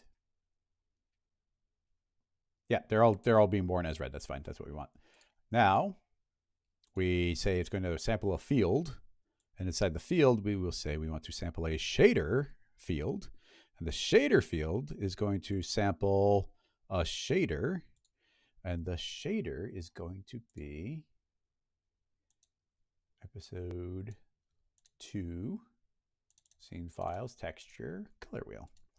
We could alpha it out potentially and like stop there from being any sand at the white spots, but let's just see what this does. Okay, now I'm not sure what the projection is going to look like, so let me just hit play and see what it looks like. Okay, they're all turning white, so the projection is not anything terribly useful. The mapping's also not terribly useful. So here's making the old materials is a pain, so I'll just say standard, double click, and then go back to Redshift. That just gives me a single material. I really hope that one day soon they make it so that we can get access to materials via like a method that isn't going into the old render system. Okay, so I guess I'll just throw this onto the color mapper. I'll set it to a flat projection, and there it is. And I'll say, okay, lay down, T for scale. I think that should give us a good projection. And now inside of our shader field, I'll say, look at the luminance channel of that tag. Yeah, look at that. Okay, so now we are colorizing our particles based on that. Maybe there's a way easier way of doing that, but that's the way that popped into my mind. So now we are getting particles born that are taking on these colors. Actually, would that work? I'm going to see if I can kill the particles that are in these white particles. So just so that we kind of have like empty spaces, I think would be kind of cool. So can I get that to work? I don't know. I want another condition. And when that condition happens, I want to probably also have another condition. I want a field condition. So when that condition happens, and then when this condition happens, that condition is going to be another field condition, which is going to look at the same shader field. And I want to remap it. That's going to be maybe the tricky part. Maybe. I can also just reference a different image would be easiest. There might be a cleverer way of doing it, but if I drag my Photoshop over here and we just duplicate that layer and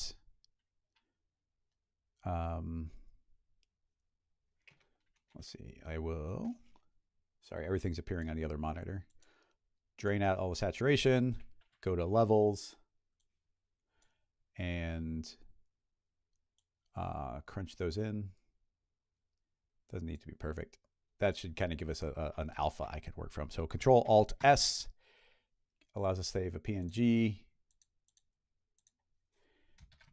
Alpha. Back here, I can actually use the same material, and I'll just use the diffusion color and load in a new image, which will be that one. And now we make a different shader field. I'll reference that one instead. And this shader field will look at the diffusion channel, which should just kind of work. So now when it sees that on frame 0 with that shader, and hopefully this tolerance reads color, then kill. Hey, okay, that worked. That wasn't too big a chore. All right, cool. Okay, going well so far. Pleased. Okay, now let's make it a little bit more fun. Let's make a cube. Add in, I'm just gonna add segments in. Every time we don't add segments in, Cinema's like, why didn't you add segments? Let's make it 20 thick. And this is just gonna be our floor. Go back to object mode, pull these down. I think it'd be kind of fun if we see these fall. So I'm gonna let them fall a little bit. So I intentionally had them not have speed so that they can essentially accelerate in. And we need gravity. So we'll make a gravity. And this will be a collider. And then I'm going to hit NB. You can see how I subdivided it. And then we need a collide. So gravity happens, then it collides. Collide is a kill both intersections, radius, bounce, don't bounce. Let's not worry about friction right now. All right, let's just see what that does. Okay, gravity is pretty heavy. They're falling, but they are falling on the ground. Seems pretty good. They don't seem to be escaping, so it's also pretty good. And yeah, I mean, essentially that's what we want. All right, cool. Now, it would be kind of fun. It'd be kind of fun if we could, I'm thinking of other cool things I would like to see. Like right now, they're all just kind of uniformly falling. Kind of fun if they sort of fell in like little random clusters. So we could do that. We can make a field condition where gravity is going to be limited. And we'll say, we'll make a linear field. And the linear field will aim, let's say 1. Actually, I'd like to say 0. We'll see if that works. Sometimes, I remember at some point there was some condition where linear fields didn't work if you typed in 0, but I never remember what that condition is. Okay, if I play, okay, so right now it's backwards. I'm going to say minus y. So what I wanted to say is once you get past that linear field, you just start falling forever. But now, if you're not through that linear field, let's make something like a random field. So it's going to be sort of invisible to us. But I'm going to say add, or I'll say max, I think. And yeah, now, do you see how some of them are falling? So then we will remap curve, pull this in. So now very few of them are falling. Now we can kind of see the pattern that we're getting. And then we animate the noise. I don't know how fast we want to go. Let's say 15.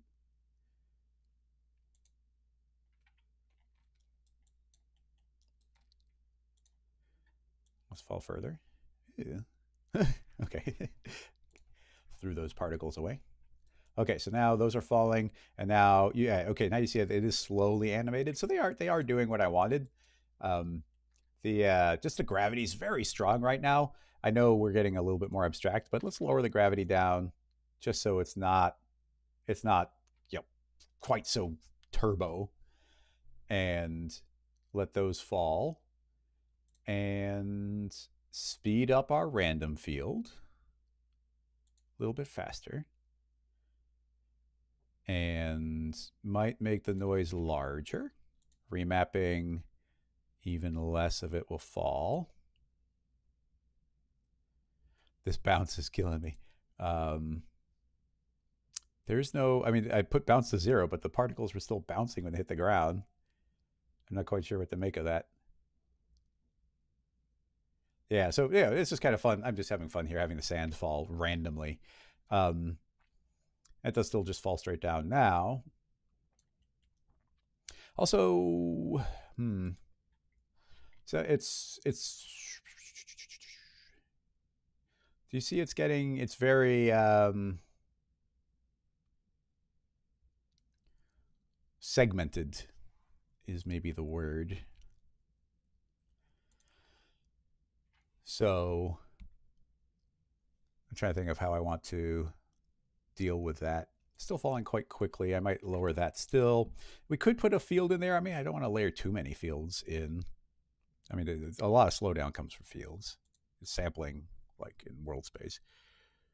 I can't remember. I don't remember the subframe stuff. Control D, simulation, particles. We have substeps, field sampling variance. What's that do? Oh. Wait, no. No. I thought that might have done it, but that's still definitely there. I'm going to increase the substep just to see if it's different. Give it a second. It's hard to tell. It's not supposed to be bouncing, but it's still kind of cool. Let's grab the collide. That does say bounce. Let me put that down to 0 and see if it does any effect. Oh, okay, it did seem to get rid of the bounce. Now, I'm not saying I want to get rid of it. I just want to make sure that we could get rid of it. Yeah, I would love to add some variation on those. I mean, we could add variation to the gravity. I don't want those subframes if we don't need them. We might need them, but not until we need them. Actually, does anybody have an instinct for that? Because it's like, is it sampling once per frame on the field and that's making it happen?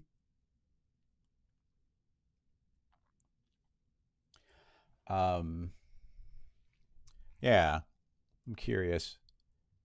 Yeah, we could also put in like some randomized friction, but maybe the simplest thing here, I'll just say, I'll put a random field inside the gravity and just tell it to be random. And yeah, see, as soon as I do that, now it's like super random. Gravity is affecting everything very differently. And I don't want it to be that different. So under remapping, let's see, it's under this field, remapping. I'll say solid. Oop. That's weird. It's not letting me click. Oh, that was weird. I'll say solid, and then only, I don't know, I'll let 10% through. So now it's 90% solid. Oh no, that's the value. The blending will be 90%. Yeah, so now it's falling, but there's a 10% variation, which should get rid of the streak lines. And as far as I can tell, it is. Yay! Okay, falling sand. Cool. I dig it. I dig it. I dig it. Now, the most important part here. We could do, well, liquid. Do we want to do liquid? Because it's that we don't want liquid, but can we make a liquid behave kind of like a grain?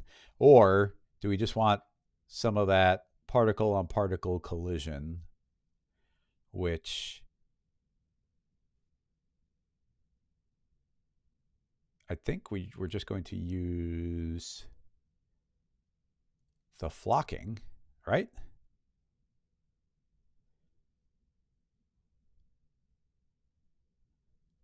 Let's try the flocking.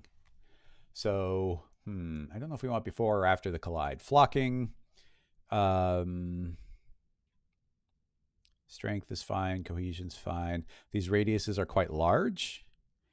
And I imagine our overall pattern, well, our pattern wasn't too big, but let's hit play and see what happens. So, okay, yeah, immediately very much colliding and sliding. Now, what do we need? The cube, friction, please. The collide, friction, please. Flocking, separation radius, 0.1, cohesive radius, 0.2. Okay, enough for it to not explode. Although, well, you see they are still drifting away, so it's a lot messier. So you see these are now falling. Why don't we immediately, we need to be able to see them. So let's put a cloner, put a sphere, cloning onto an object. The object will be the particles, particle scale.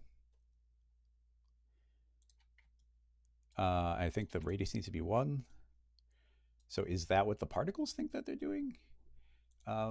Basic emitter properties, radius 1. Okay, so that is what the particles think they are doing.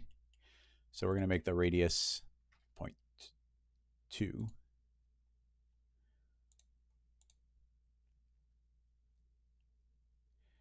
Okay, this gives us some volume to reference in theory. Oh, and grab the sphere and say multi-instance right away. It's going to dramatically increase our speed. Okay, you can see that they're definitely kind of pushing each other apart a little bit.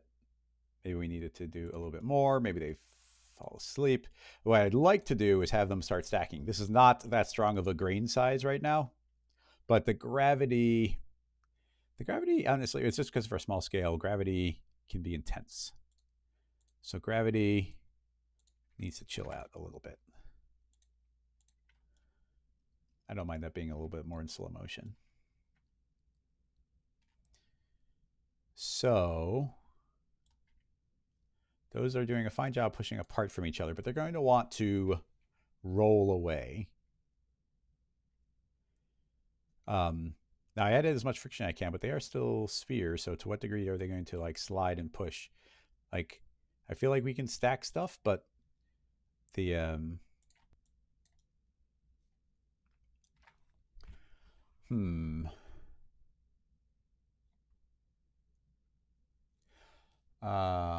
J Evan, is it Jevan? J Evan? Asking if we could just add in a rigid body. Yeah, well, it just goes to if we start running rigid bodies on here, like how dangerous is that? Oh, first of all the particle stuff we were doing, if we had rigid bodies, then we'd have to, none of this gravity particle stuff is going to mean anything. I'm trying to think. Okay, so here's what I'm trying to think of. I've done plenty of essentially two-dimensional grain simulations. I think we've always done it with flocking. Cohesion strength, increase a cohesion strength for 1. That's going to want them to sort of pile up. We can't push the strength too far, that it can start freaking things out a little bit.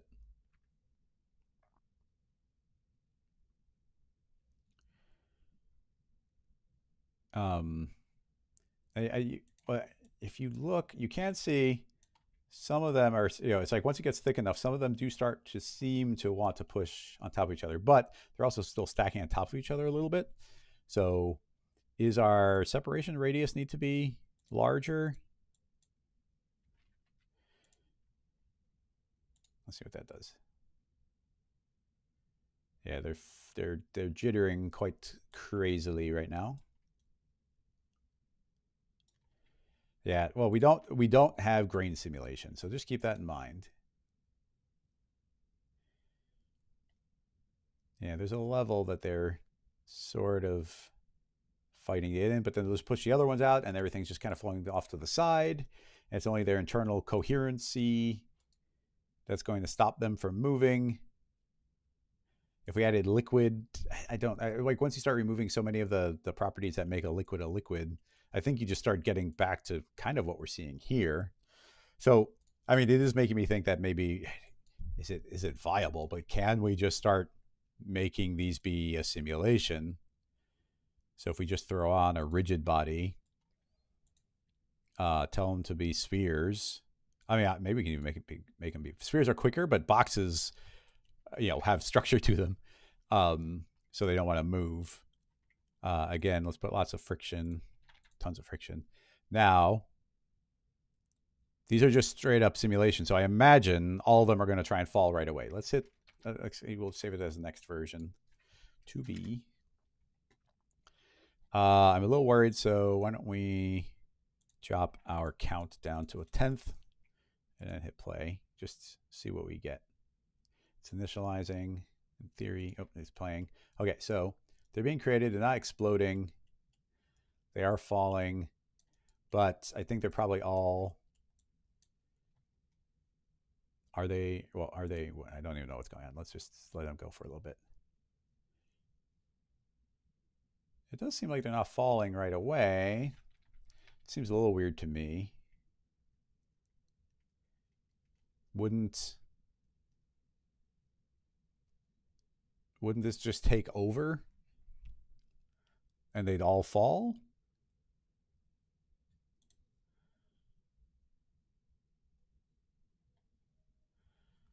Turn off. Yeah, I would think that none of this stuff means anything anymore.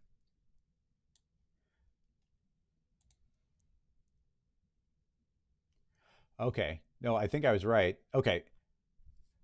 I forgot. These are the particles, and the particles are just hanging out up there. But then the simulation moves away from the birth particle and just falls. So you see, I think they are all just falling the instant that they're born. They're bouncing a little bit. Friction, 0 bounce. I got rid of the bounce on the other one. They are just falling based on gravity. So we might go into our simulation scene, drop this way down to be gentle. It's tiny, so we'll let those fall. Now these are falling at a different. Oh, they do. They are accelerating into their thing. But to not drive ourselves crazy, let's scoot that way up. Potentially, we could have it be born more randomly, so we could recreate that effect that we had. But let's not worry about that yet. Now we are just kind of dropping these in a large field right now. It would be more optimized for testing purposes, which I might do if we shrink this way down so we can kind of focus on the behavior in a small spot. Yeah, I'm actually going to do that immediately. So let's just grab our emitter, drop it to 1111, and that's going to be making a thin stream. Just as many particles, but we'll see them be more condensed. You see there's even so many that they're kind of flinging each other away. Is there a way of doing like a height variation? Maybe. I'll just change this to be a cube. And we'll give it a height of 2, which probably means it'd be smart to scoot it up that hair. Just so they weren't, yeah, just that little variation should stop them from flinging too many of them away. Yeah, well, just to throw it out there, you are immediately seeing the slowdown, even with a multi-instance. Now let's see what kind of stacking we can potentially get. I feel like the stacking is immediately better, not surprising. Yeah, they are stacking. They will bounce. The only thing we do to stop the bouncing is to slow them down more, I think. Or we could also increase the sub steps, the subframes. But yeah, they're stacking okay. Obviously, some are bouncing. Let's see. We could put speed limits on it. We could. What else could we do? They are cubes, but cubes are going to stack the best, which is why we're choosing cubes. If we do put it on spheres, which we'll calculate faster, and then we go to forces, and we try. I don't know. I haven't done much with the follow rotation in the new system, so it could be different. I'm going to very dramatic. Actually, 11. If it matches the old system, 11 should be better. Telling things that are not allowed to have friction, and they're not allowed to really rotate. That can also allow them to stack. And the calculation for sphere collisions is a lot faster than cube collisions.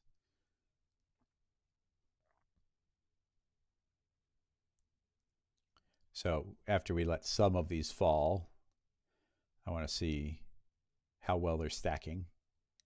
Honestly, they seem to be stacking quite nicely. Yeah, that's not a bad stack considering they're spheres. Yeah, I mean, it's viable. Let's see. Let's drop that point count down. I don't think it'll make much of a difference because it's multi-instance. So it's doing the best it can. This is still just changing the color.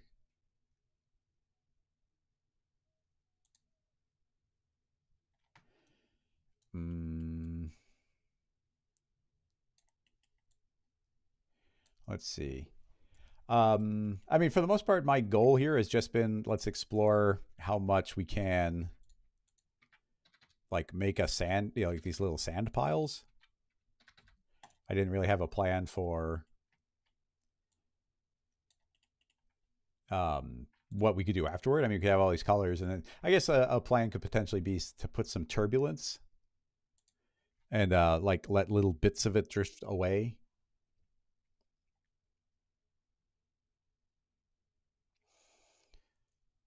All those particles, essentially before they'd all be gathering, this would be very random, but we could do a similar thing where we are just killing off particles.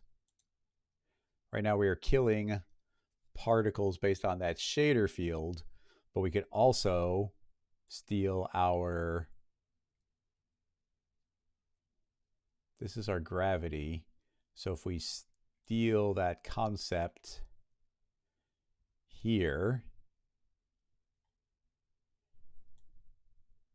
and change it to be a different way to kill particles, then we might get a little bit more of a noise distribution. Yeah, sort of. I think so. The basic emitter shot pulse per frame. Yeah, I don't see any. Oh wait, density distribution. We could do a noise or a field. That might be good. Let's see. Oh, that's much better. Now we're not creating and destroying particles. Although this does seem to, interestingly, well, it seems to be erasing out particles from certain areas. So this lesser number needs to be increased to end up with the equivalent density. Now, given animation and randomness, like on average, these will all fill up equal amounts, but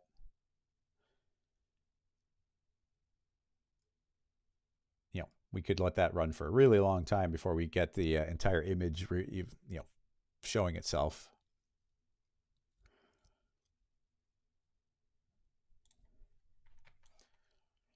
Let's see. 10 times the amount. I mean, everything I do is just going to make it go slower. It's not like if I make there be 10 times as many particles, yeah, we get there in a tenth the time, but from our point of view, now it's going to be running 10 times as slow. So the final version will look quicker, like when it's rendered, but like we won't experience it any quicker. So we are getting to the point where it's going to be like it's going to be pretty thick. These are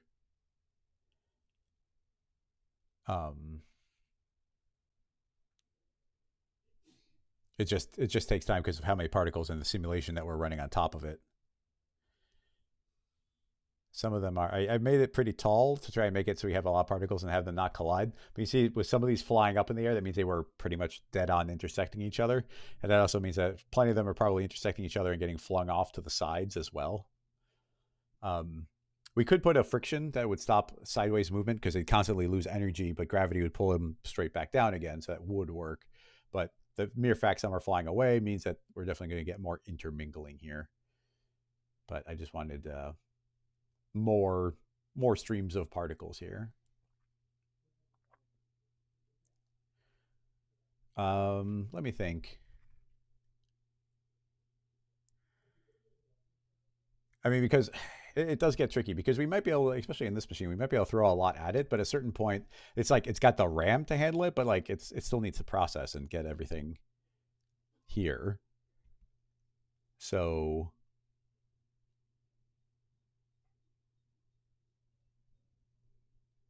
I'm a little torn as to what our continued approach should be. Because it would be kind of fun to be like, oh, well, what does this look like if we throw 10 times the number of particles at it and let it run for a little bit? But at that point, like, okay, we could do it and let it run for 5 minutes with a, capturing it via a picture viewer render and then actually see the end result. But like what I want to do here is do things like, okay, let's make the particles 1/10 the size, make 10 times as many of them, and then actually see if we can get something that starts looking a little bit like sand grains. Because right now, these are some really fat grains of sand.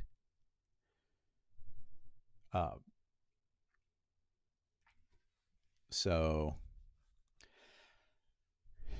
this is definitely feels a little bit more like dropping marbles and not grains of sand.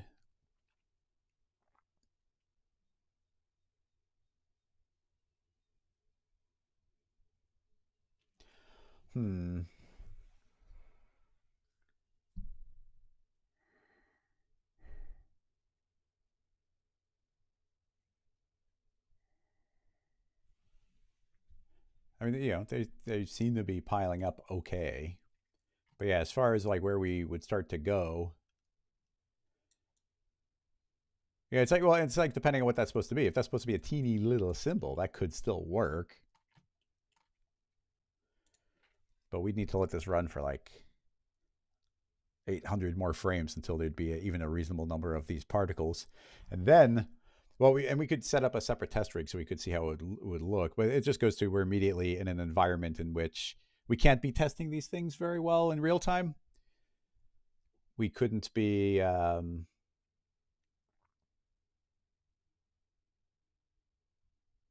even if we cut this to 1/10 the number of particles, it could be smart as far as testing us blowing the stuff around and whatnot. And that's kind of where I would like to go here would be things like tilting the ground and watching them slide off and how they might intermingle, or making little windy turbulences, almost like desert wind blowing across different little random spots. Like all of that would be cool to do.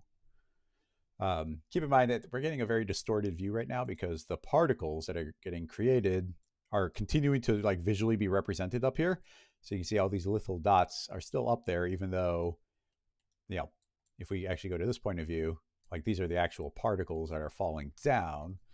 If we go here, draw dots, ticks. I guess we could just say don't. There, I think. Okay, I just hid them as an object. I'm always looking for a setting. It's like, oh, wait, no, you just hide the folder. So that still works. These are external to that. And they are piling up pretty well. You can see that some are escaping. Those are just the ones that are colliding. The ones that are kind of, it looks like they're not intermingling left and right that much probably, because it's like if the yellow ones booped each other, it's going to kind of bump into a orange one, so it can't fly too far. But when they're on the outside, they can. So preventing preventing them from spawning on top of each other. I mean, we could build rigs to do that as well. We could probably do some sort of collision. We could do a flocking that if two particles are above a certain area and it's trying to spawn new ones, they die immediately. So, yeah, there are things you could do to clean that rig up as well to generate them. But even the way that these are falling, this isn't falling the way I'd want them to. Like, this is just like a freaking cloud of them where I'd really want it to feel like, I don't know, like little bags are kind of pouring from very specific spots.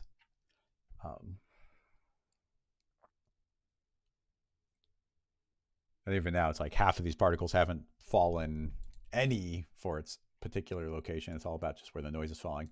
But we are getting pretty good stacking. Considering how much we're throwing at it, this is not, the rigid body is not doing a horrible job. But again, I want these to be 1/10 the size and 10 times as many. And I don't know, given the RAM, the insane amounts of RAM on this machine, it's entirely possible that the computer could do it. Oh, somehow we end up, we end up there. Where is, here. On the new machine, we've got 96 gigabytes of VRAM. So that's a lot of particles it could be storing here to do its thing, but doesn't mean it's going to be processing fast.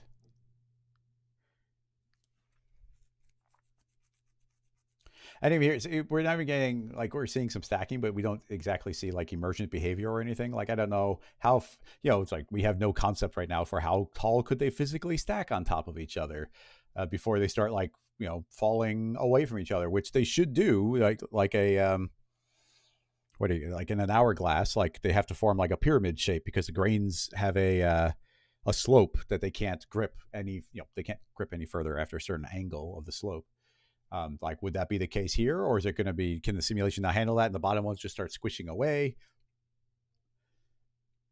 All open questions. Yeah, so anyway, it's an interesting question, and I would like to continue exploring some of the concepts, but I think we'd have to start looking at some of the different sections in isolation and playing a little bit more with like individual parts of the rig. Like even now, like it's fun that we have them raining down at different spots, but even now, like that just kind of looks like a mess, even though we are successfully having them fall in these little columns. Yeah. So I'd love to continue, but it just goes to artistically speaking.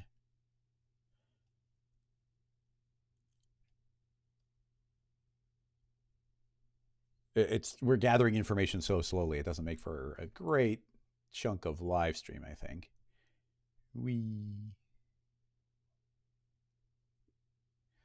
Pretty cool when you spin around it. Yeah. Anyway, Eric is asking, can you give a quick overview of the new Redshift night sky feature? No, I can't. I'm not film. I mean, I know they exist, but I haven't used them at all. So sadly, I cannot.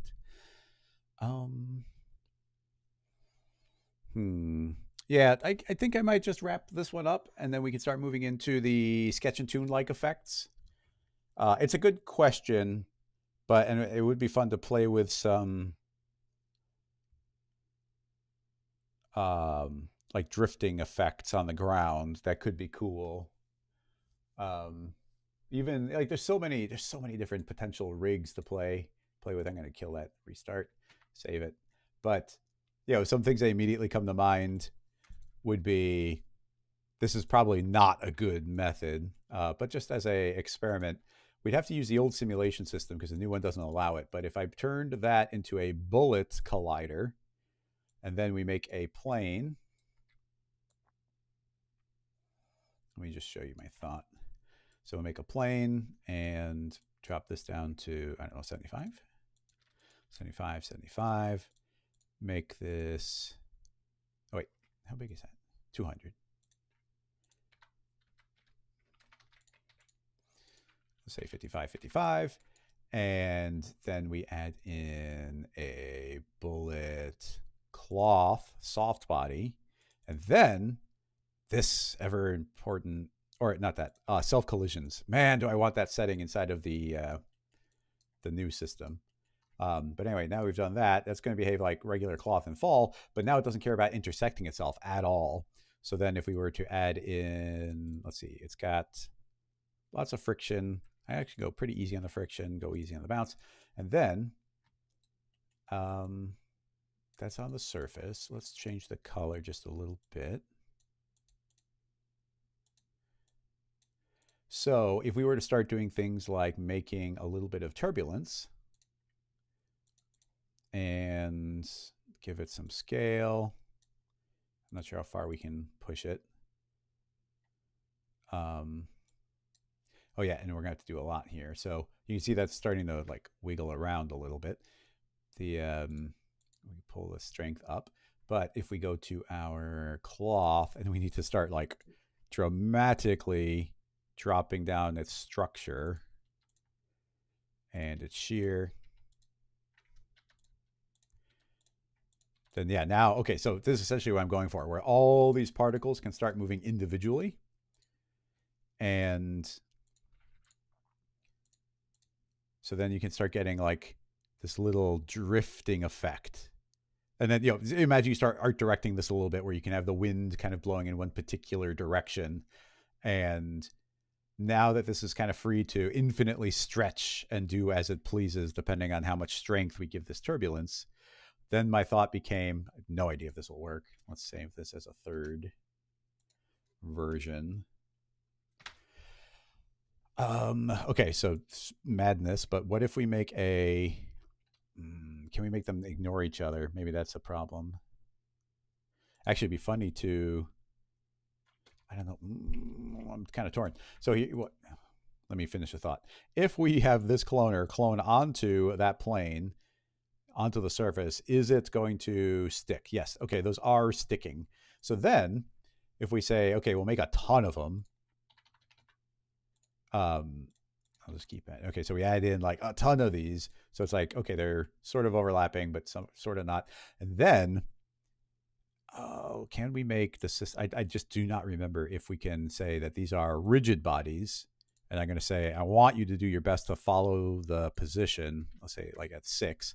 But we need the forceless. We need it to ignore the plane, because if it collides with the plane, then you create a feedback loop and it freaks out. So does dropping these into each other's folders actually work? I sort of doubt it. Okay, those have pushed away from each other. Now it's exploding, but how much of that's because of the turbulence? Yeah, I feel like they are colliding because you see it's got all this up. Actually, no, turbulence would cause that as well.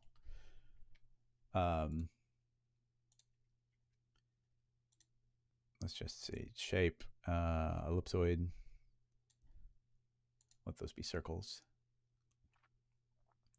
The point here being is I'm essentially cloning a whole bunch of, let's call those grains, onto a surface. The surface can do these big gestural, these big gestures of movement, but then these are wanting to follow it. It's trying to stick on the position, which I would think they'd be trying to stick on there more. Like those, well, I guess they're sort of on there, but I think they'd have to be a little bit stronger. But yeah, even that, you see that totally looks like they're avoiding. Anyway, but I don't know. I don't think that we could stop those systems from seeing each other. But here's what I was going to say. We could tell this to be the new simulation system and that those two systems don't see each other. So if I tell this one to dramatically follow the position, they should be worried about colliding with each other. And let's just see. That those shouldn't interact in any way with each other. So they're not colliding with each other. They're not colliding with the ground. And now you can see that they're going to flow, just essentially caring about each other, but still on that surface. So do you see how we're getting kind of these nice organic clusters? So that's sort of an idea where it's, even here, that cloth is doing its own thing, but these want to stay stuck to its bit of cloth. Now, I presume if we bring the cloth back, we're going to see this very stretched sections of cloth, and then the very clustered sections of cloth are going to be very dense with particles. So that's sort of a little theory here, that we can get this nice kind of art directable clustering of grains by cloning onto a surface by using both systems, which is funny. Now, I don't know that this is a good thing to pursue. Like, this being able to do all these kind of cool organic twists and turns, not colliding with itself. Like, I like that. That's cool. Potentially, we could give it a little bit of structure so it stops it from stretching too far. That could add to it. That could take away from it. But what's cool is that we could art direct this piece of cloth independently of the clones. And then the clones just kind of come along for the ride. We activate those. I'll do it a little bit differently, but like, if we were to shrink those to half the size and create 10 times as many of them, then you could get something that starts looking pretty good. Maybe. I've never experimented specifically. Like, if we do 10 times, that's me making 10 times the amount of them. They're relatively small, but not that small. Dangerously, I'm gonna go one frame forward. This could take forever, but essentially those are intersecting, but they're going to be like, oh, we're intersecting. They want to de-intersect. But the more intersections there are, the more that calculation time is going to take. So even me moving forward that one frame might be enough for it to be like, wait, I got to think about this for like 5 minutes. Once it does the initial push apart, then it would be dramatically faster. But, it could still be, 30 seconds per frame of it pushing apart. But you can even see here, like, hopefully that would fill in the density here, and here there'd be a big old pile. Okay, that wasn't that bad. Anyway, now you can see that we got lots of them organically moving. They didn't pile up quite as much as I thought they would, but it's also not stretched it's not like clumped that much on top of each other. But let me try going forward one frame and just see what happens. Actually, it's not that bad considering. Yeah, actually, I can hit play and we can get like one frame a second, which is better than I was expecting. That cloth, I guess, is not exploding. It's just kind of falling away because there's nothing stopping it from moving. But yeah, it's kind of these little emergent ripples in these thicker areas just from where it's clustering or not clustering. I know it's not something we've explored. It could be cool. And then, of course, there's all MoGraphy stuff. So we could have, like, in theory, like, established those colors of grains and then let them do their own thing as they kind of move around. Now, they're not, the entire point of this is they're not going to intermix that much. I'm trying to build like art directable uniformity on them. But, and they're passing. Oh, actually, yeah, that makes sense. I didn't do anything that actually would probably help a lot. I didn't do anything to tell this to collide with this ground. So those should be passing through. But half of them are pushing under. So we're getting a lot less. Here you can see we get a decent amount of height, but we'd be getting twice as much height variation if I had actually said to collide with the ground there. Yeah, if we just put the simulation collider body on that as well. Might be too late that they're already kind of passed through, but push those up. Yeah, even here the initial particle. It's actually interesting. This is the random. We're just cloning onto the surface, but you can I definitely feel like we see a bit of a pattern here, which is kind of interesting. To a different seed. Oh, maybe those were still remembering their previous position a little bit, because that looks a little bit more random. They're intersecting just as much as they were before. I'll just hit play. Let's see what they look like stacked on the top, and then we're going to move on to the car rendering. Thank you, everybody, for coming in and asking questions. If I didn't get to your question, I saw that we definitely did have a couple of other questions going. Please hold on to that for next week. It'd be really good to, jump right into some questions that people had.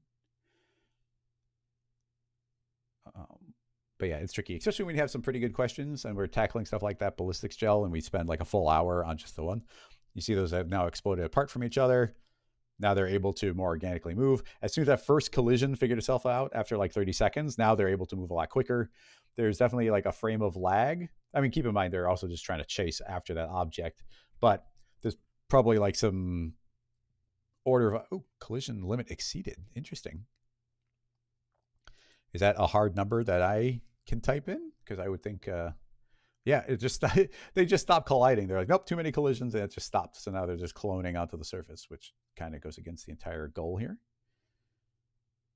Um, Interesting. I didn't know that there was a. It would just yell about a collision limit. I wonder if that's a setting we can play with, or is it like, is that the maximum number my computer can handle? Pretty sure it could handle that. That didn't feel like that many. Curious. Oh, okay. Well, something to keep in mind.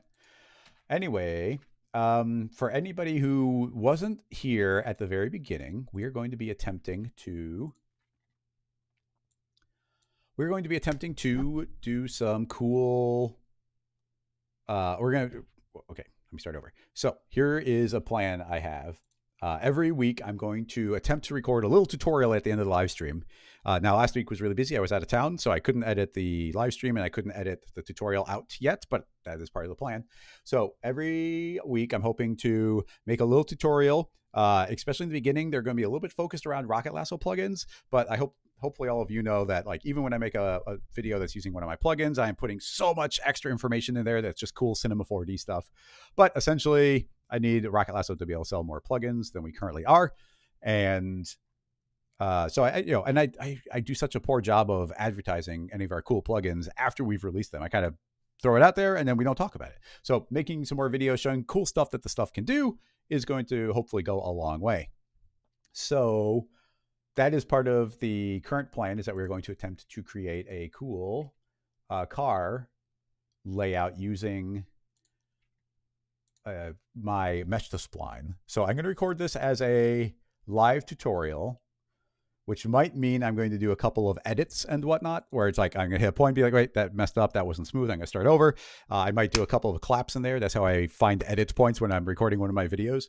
And at various points, I'm also probably going to stop and kind of just talk to the audience and be like, okay, well, you saw what I was doing there. Is there anything cool or add-ons or anything that I should layer up on top to, make it a better, fancier tutorial? My camera's sort of surprisingly out of focus there. So let me do a couple of little tweaks here. Apologies. It's really hard to get right. That's better. Any comments yet?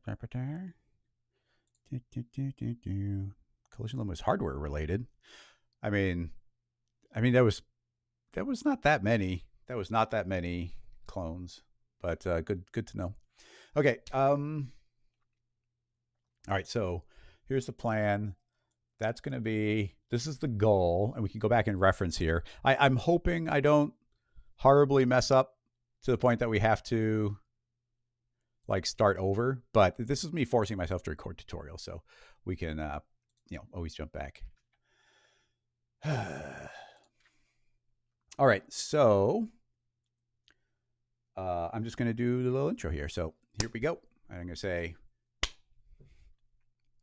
hello, everybody. It's Chris Schmidt from Rocket Lasso, and today we're going to be doing another tutorial. We will be talking about Rocket Lasso's mesh to spline, and we'll be combining it with the electric spline modifier inside of C4D in order to create really cool sketch and tune-like effects in the viewport, but especially in the renderer and in third-party renderers. It's a really powerful technique, and I've never really talked about it in tutorial form. So why don't we jump on over into C4D?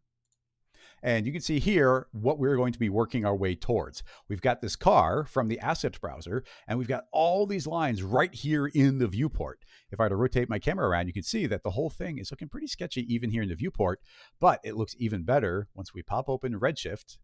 Let's make that a little bit larger.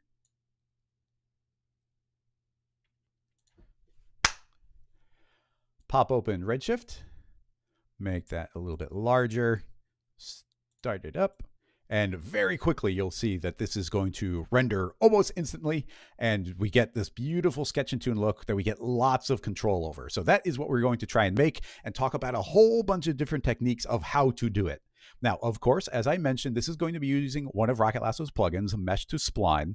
And honestly, most of the stuff we're doing here, I can't think of other good, easy ways you could do it. So you would need the plugin. But hopefully I got lots of cool information all about C4D and different techniques. So you're going to be able to get something out of this, even if you don't have Mesh to Spline.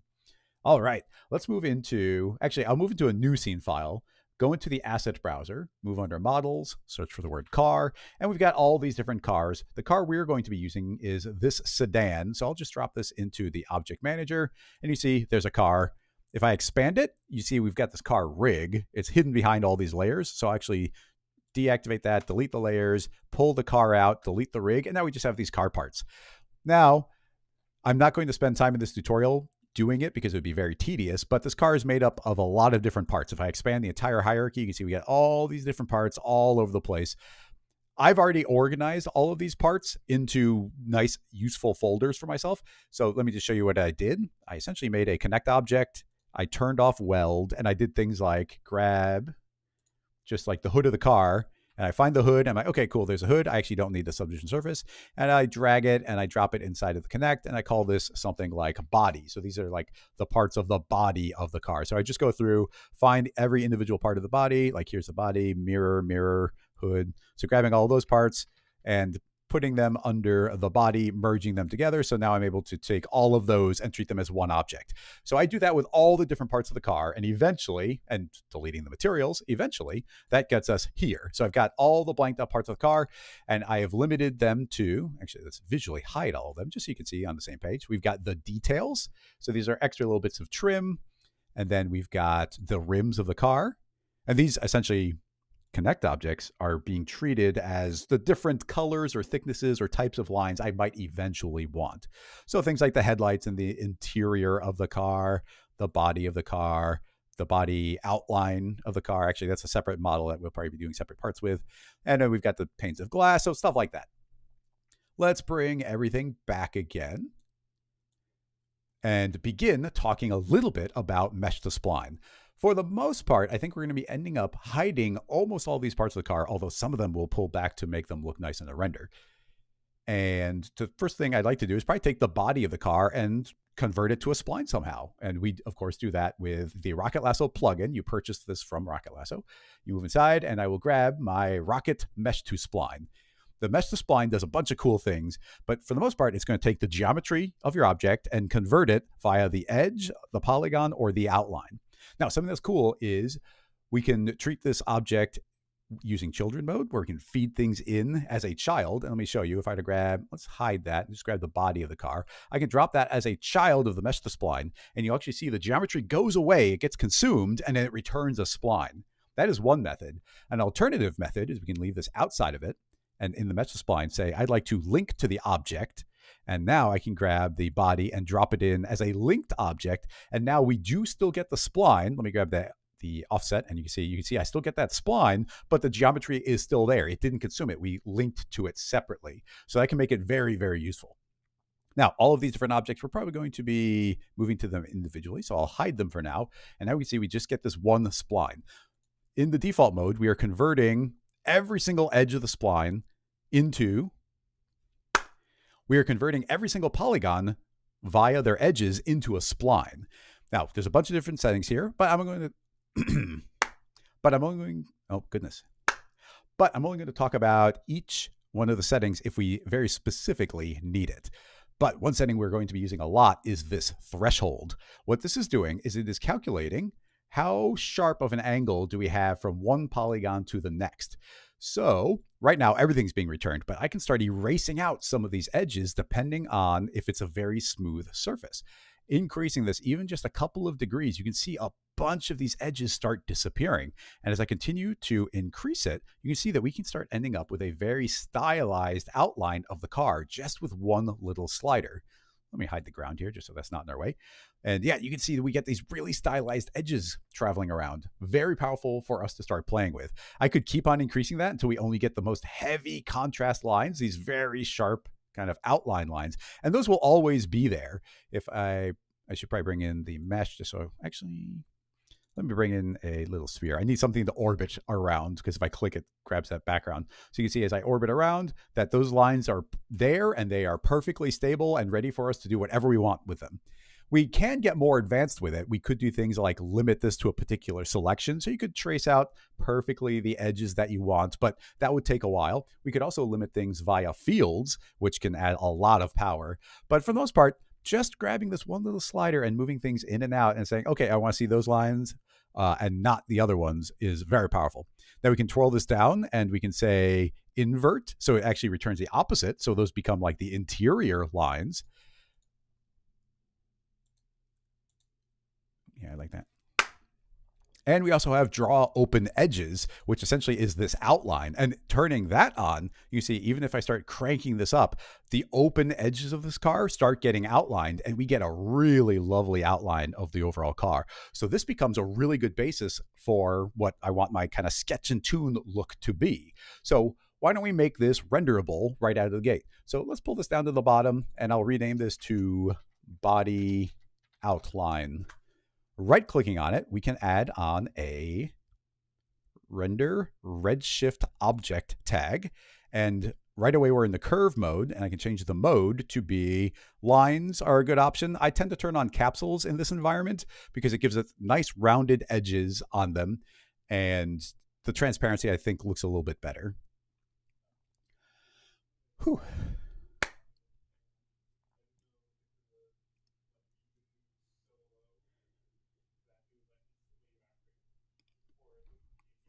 All right, let me just gather my thoughts for a moment.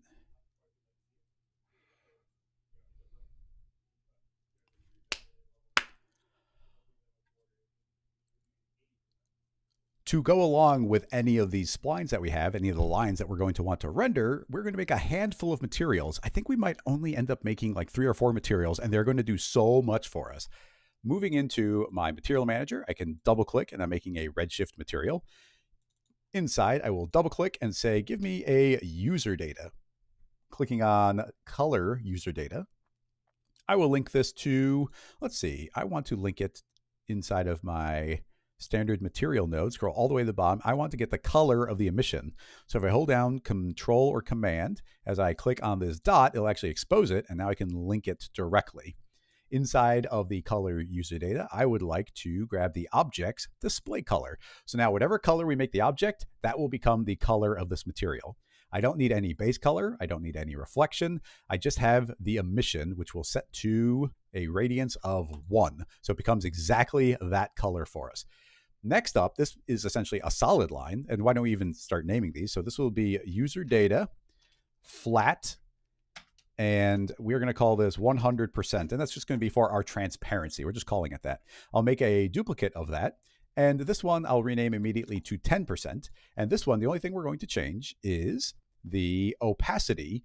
We'll grab this and we're going to say this drops all the way down to 10%. So it is almost invisible. Next up, we'll make a duplicate, and this one, let's make it be 50%. Simple enough. Grab this, grab my opacity, and set that to 50%. And lastly, I will grab a color and change the opacity to 75%. So that one, mostly solid. So now we've got 4 different, essentially, we get these opacities of like how much do we want to be able to see this line? How much do we want to be able to see through the line? So grabbing maybe this 50%, which I think we're going to be using most of the time. I missed up one of these. Which one did I not rename? That's 50%. That's 75. Whoops, this one's supposed to be 75. I think most of the time we'll actually be using this 50%. So I'll drag that onto my body outline, and under the basic tab, I will change my display color to be automatic. And now I can set this to any color that I like. Now I am going to try and match a little bit of a blueprint type style. So I was just searching around for some basic blueprint looks. And you see here that we're going to end up with some very light blue lines, maybe more like some white lines, and just play around with our different styles that way. But I think just blues and whites are going to go a long way. And I've already got the simple blue background. So let's grab that and say, let's make a relatively bright blue right there. And that should get transferred into my 50% opaque material. And now if I pop open my Redshift render view and hit render, we should, well, actually we're going to see all these car parts rendered. So let's say none of those should render either. And now all we see is our lovely line there getting rendered immediately. Now we can grab our different opacities. Let's grab, that's our 50%. Oh wait, wasn't I supposed to have 25%?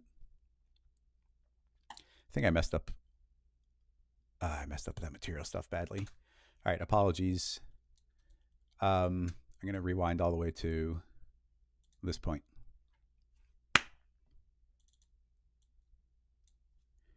Oh, I can't do that. I have to do it from scratch. Apologies.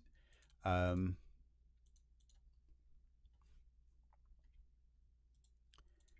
these, reset.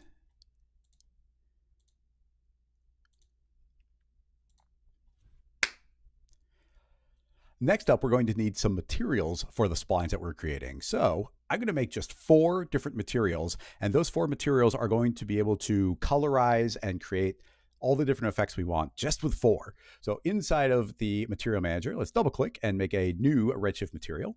Inside, we'll make a very simple color user data. So that's Shift C, search user, grab color user data. I would like to output the attribute of display color.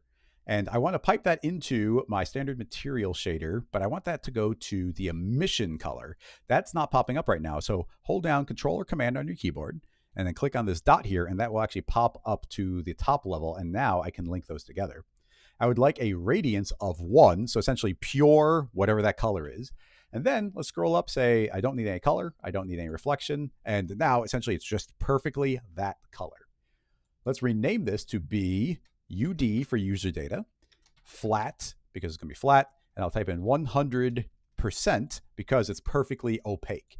Now let's make a duplicate of that, and this time I will scroll down and grab the opacity, and I'll say that this one is only going to be 10% opaque, so almost entirely invisible. We can barely see it. So this one we'll just rename to 10%. Duplicate that again. This one I would like it to be a little bit more solid. So let's say that this one will be 25% and rename it immediately. Let's make a 50%, and maybe later we'll make a 75, but I think that the 50 and the 25 and the 50 are going to go a long way for us. Also rename that one to 50%. Excellent. So now that should be taking on whatever color we tell the spline to be. So let's grab the flat 50% and drop that onto the body outline. And then in the object basic tab, let's change our display color to be automatic. And now we can feed in any color that we like. I'm thinking we go with a nice light blue because we're trying to mimic a blueprint look. And, you know, just kind of Googling blueprints here, you can see all these different looks. So we're going to want lots of light blues, lots of sort of white colors. And I think the combination of controlling the thickness of this curve and then applying these transparent materials that are adapting the color of the object is going to be essentially be all the stylization that we need to create all of these renders. So let's go to Redshift, open up our render view, refresh. Wait, how do I clear that?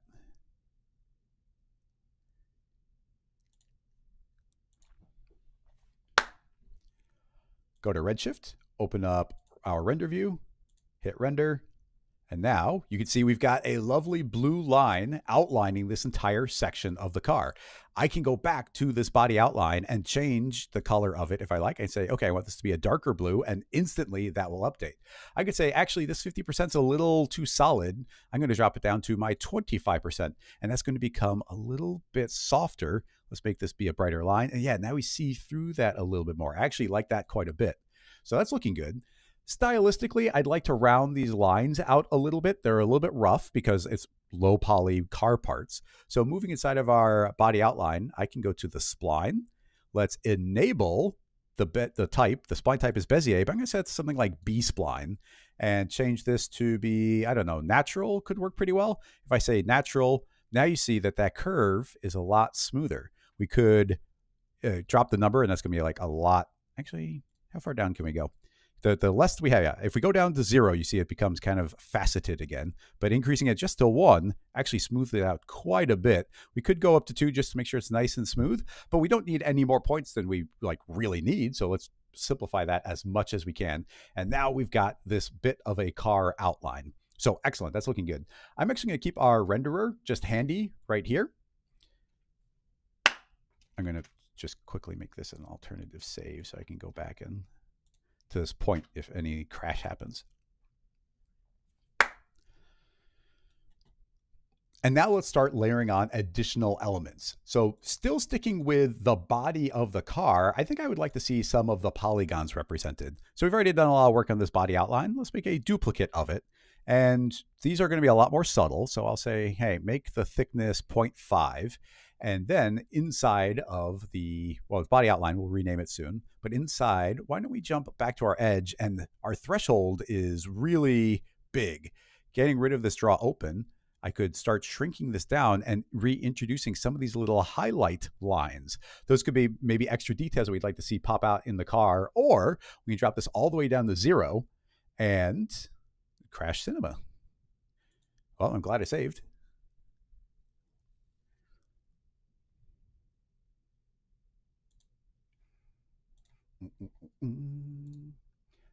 Any questions or anything so far? While I try and get that back up again.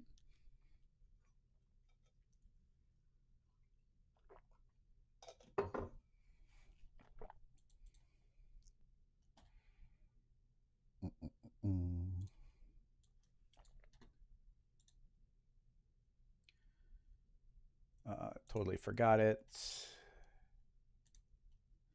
But we lost virtually nothing.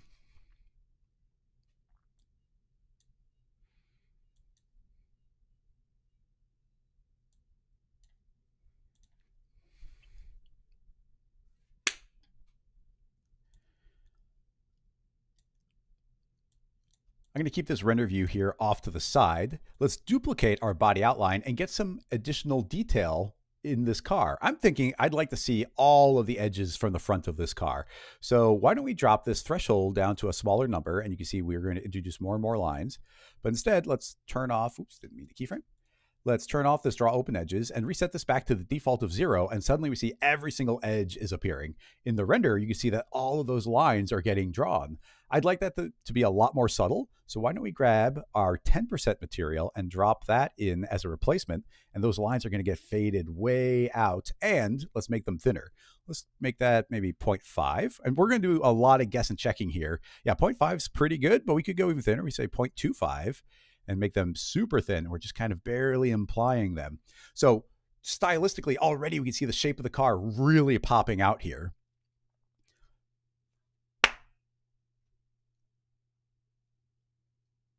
But there's not too much information being conveyed as far as like what's in the foreground and what's in the background. So moving back into Mesh the Spline, we could do something like modify or limit our facing angle, which right now we're not limiting it at all. We're not limiting it. So we can say instead limit it to the point of view of the current camera. So if I activate that, you'll see all the polygons in the background have disappeared because only polygons that are facing the camera, if the normal is more towards the camera than away from the camera, those are the ones getting returned. So now we can see this front side getting returned very nicely.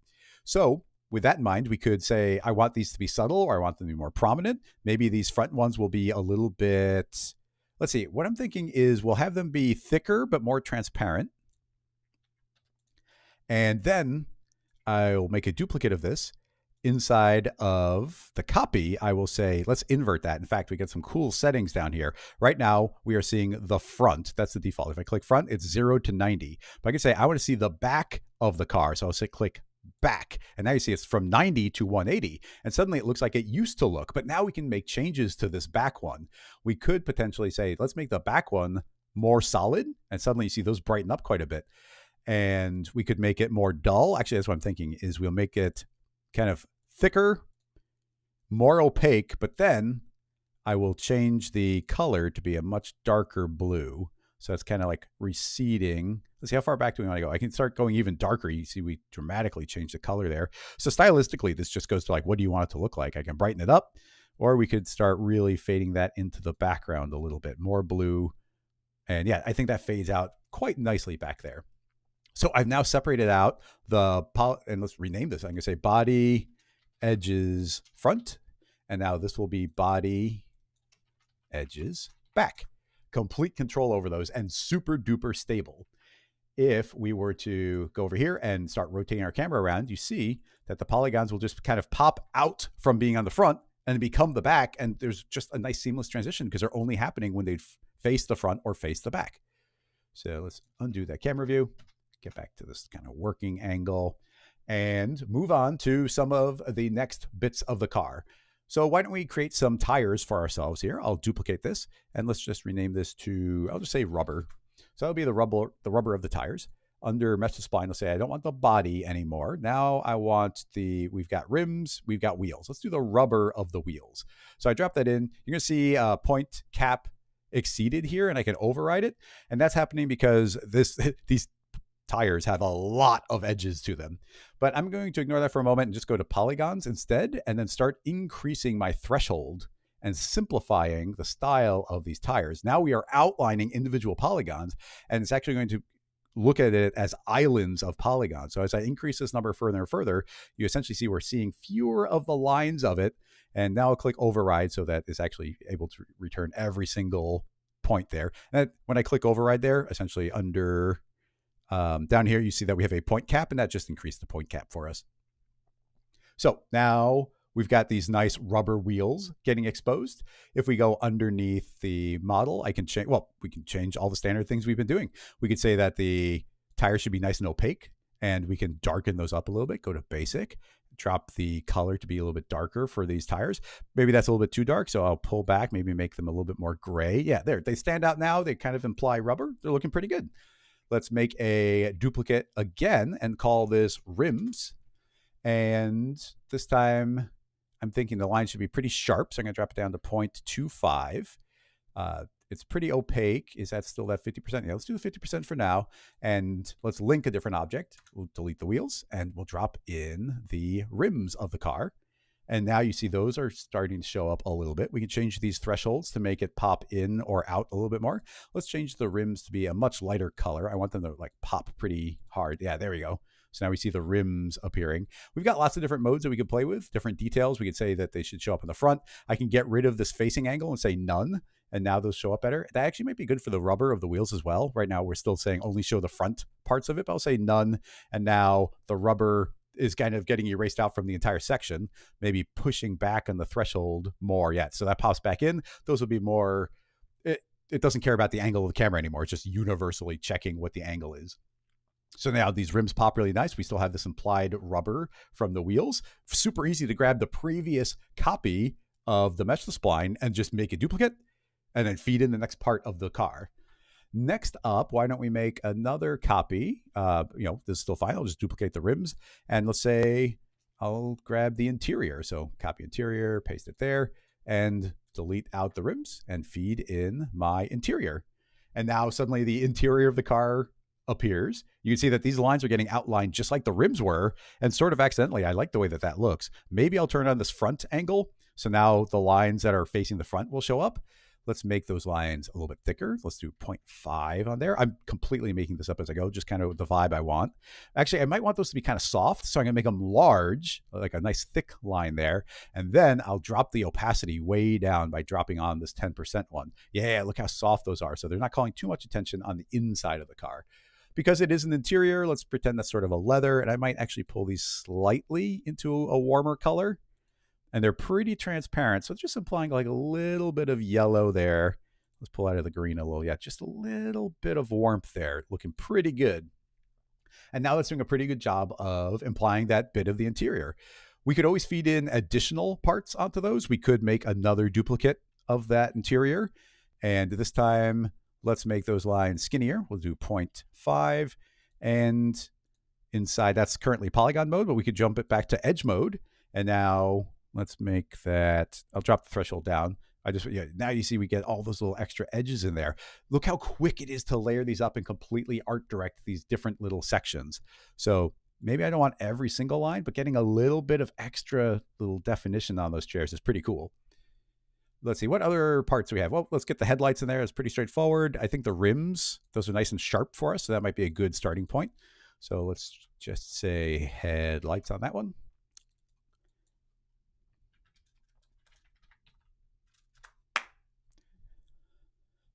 Delete out the rims, pop in the headlights. So suddenly the headlights are going to appear. Let's make those thicker still, 0.5, pretty solid. I like the way that those look. Yeah, that's actually looking really good. All that detail popping in. I mean, pretty straightforward and just a lot of copy and pasting. How much more do we, let's see. Let me think. We got glass, we've got extra. I mean, there's all these parts. We don't even necessarily need all of them. Essentially, we're kind of getting the point across here. Any question? Why are we seeing less detail in the rear seats? I think it's probably just that the rear seats geometry is significantly simpler. If we were to, let me just show you. If I unhide the seats, yeah, you just see these edges just look a little bit cleaner and smoother. And here there's like all these little arches and extra curves and sharp bits. So most of this is just based on like the sharpness of your geometry, and the geometry just isn't quite as sharp back there. There are options for it, but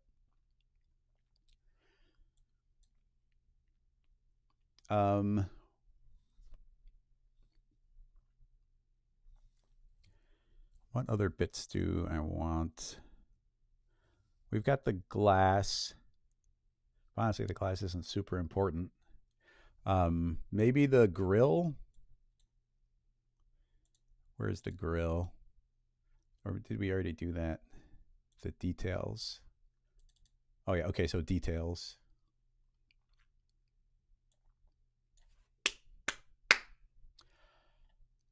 Now we've got other chunks of geometry here, and all of those could be valid to use, but I don't think we even need all of them. This is already looking pretty good to me. The last one I'd like is the details, things like the grill. So let's just make another duplicate here of the headlights. We'll just say details, keep it kind of related to each other so we know what is being fed where.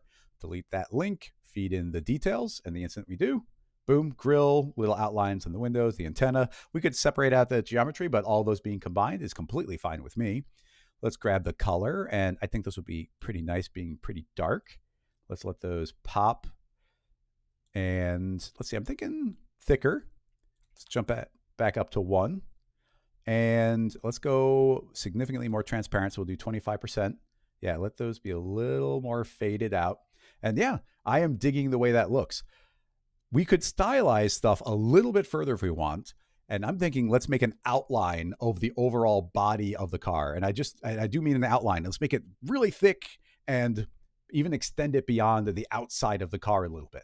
So let me show you how I might go about doing that. Let's go and grab our body outline as we made, and I'll make a duplicate of it down here. And we're going to switch this into an entirely different mode. In fact, why don't we turn off these other ones so we can see what we're working with? Currently, we are in the edge mode, and we've done edge and we've done polygon, but we haven't done outline. If I click outline, you're going to see that this is going to do the best job it possibly can of giving us just the outline of all of the geometry with none of that, with none of the thresholds that Edge had for us. It's just the outline. Now you can turn on visible polygons, and what this is going to do is attempt to erase out the polygons that are behind the backside of the car, but there are limitations to what that can do. So depending on your layout, you can start getting like these squiggly lines like we see here. Things might pop in and out of existence a little bit. So I tend not to turn that on unless you have a very clean piece of geometry. But even here, I think that's giving us some pretty nice outlines. Now, a setting that we have, depending on the mode, is this offset. So if I start increasing this, it's actually going to start pushing those edges away from the car. Now, something that's really cool, if you've played around in cinema, doing things like sweeps and whatnot, it's always really hard to make a rail spline. And it's because splines don't have normals. But because we are calculating our normals from the geometry that does have normals, we can actually say offset, and this perfectly pushes out from the geometry that it's based on. So that's pretty cool. So what I'm thinking is we've got this outline here, and I want that to be really dominant. So I'm going to go ahead and, yeah, here we are looking at it. Let's activate everything again. And now we've got this outline. I'm going to make this outline extra thick. Let's make it like 3, which might be too much, but now we got this big thick outline. Let's make it pretty dim. I'm going to drop it to the 10% material, and then we'll make it a pretty dark color. There we go, this blue. So we're kind of seeing it right now. It's kind of giving a glow effect. But then if we start ticking up this offset and we start pushing this out a little bit, we can essentially start getting an outline around the entire exterior of the car and just making the whole thing pop. It feels a little bit more forward in the frame now. So yeah, super love being able to combine that as well. So let's just throw... So let's throw a couple of additional details in here. Maybe this grid background. Well, So let's throw in a couple of additional details. I'd like a little bit of a grid in the background, and I've already got that set up here from, actually, I don't have it. I deleted it. So let's get a couple of, let me collapse that down. So let me add in a couple of extra details here to wrap this section of it up. I'd like to get a little bit of a floor going, maybe some contact points for these tires. So I already made this ground plane. You just make a plane object, and you see, there it is, plane right there.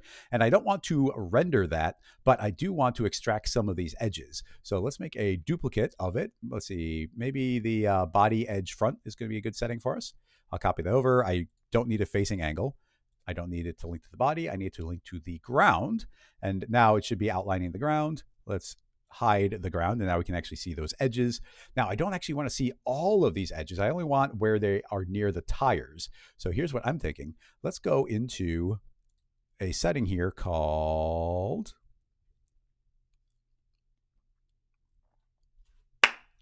So here's what I'm thinking. Let's go to a setting we haven't played with yet down at the bottom, and that is restrict. And we can restrict to a field or a field list. As soon as I activate that, we have an entire field list here, our restrict field.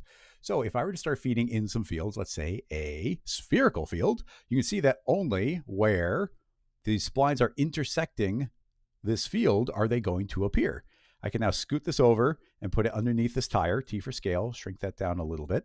And under my main tab here, I'm going to say, don't be edge to spline, be exploded. And that means every single edge is its own edge.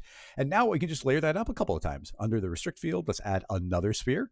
And I'll scoot this one back to the other tire. And let's duplicate both of those. Actually, I just duplicated the same one. Let me undo. I'll make a duplicate. Right.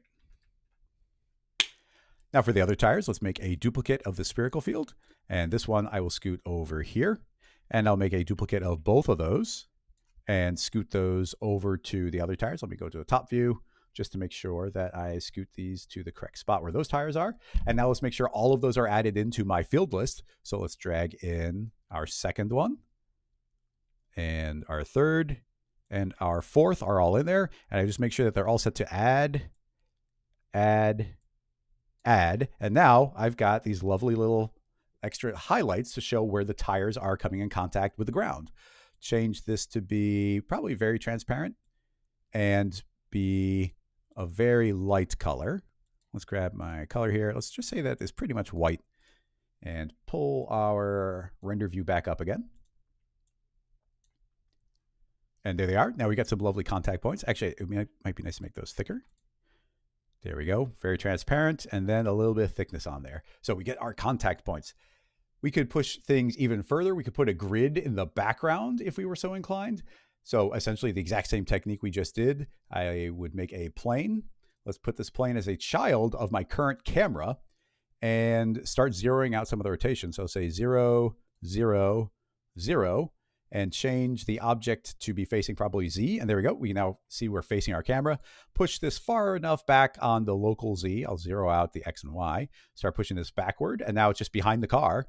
T for scale. Scale this up so it's filling up the whole screen. Subdivide it as many times as I like. Right now I'll say 25, 25. So now we've got this grid in the background.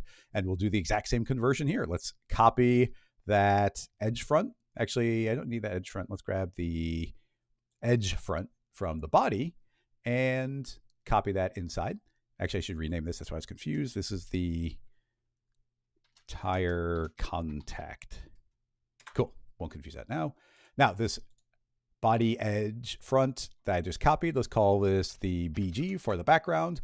I would like to link that not to the body, but to this background plane and tell that not to render and not to show up in the viewport. And now in our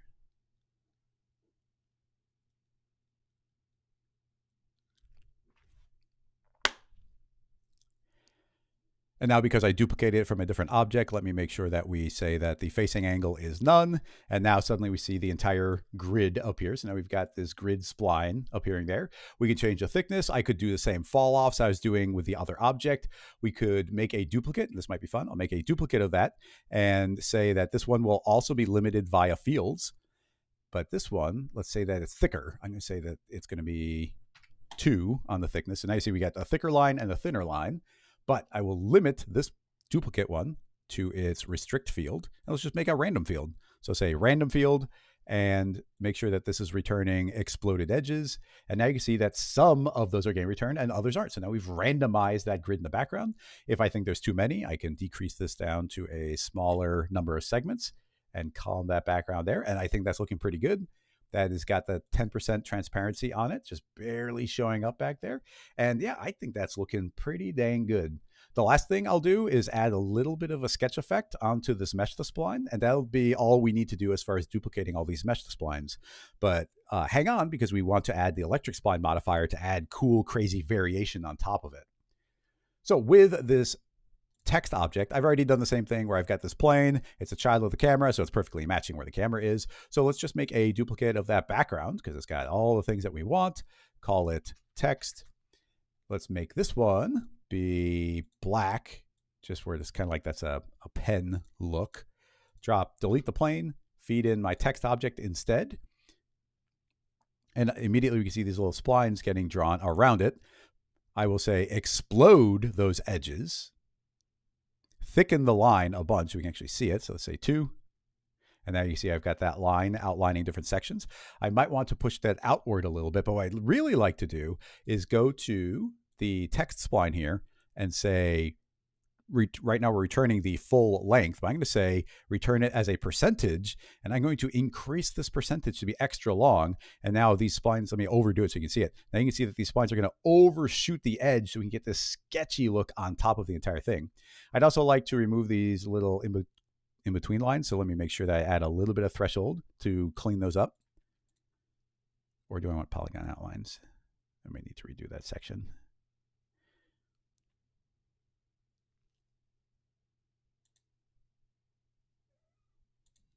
What? Yeah, let me just tinker for a second.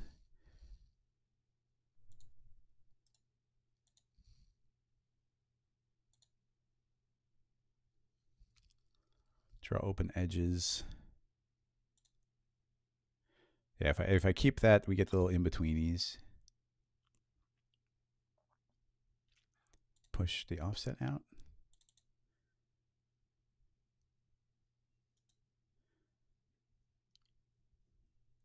I gotta check my reference.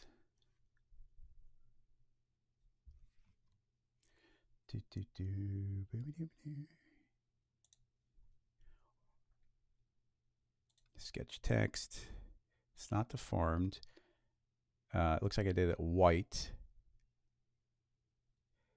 Oh, I made the text trend. Oh, that would probably go a long way. But I'm in edge mode, exploded percentage.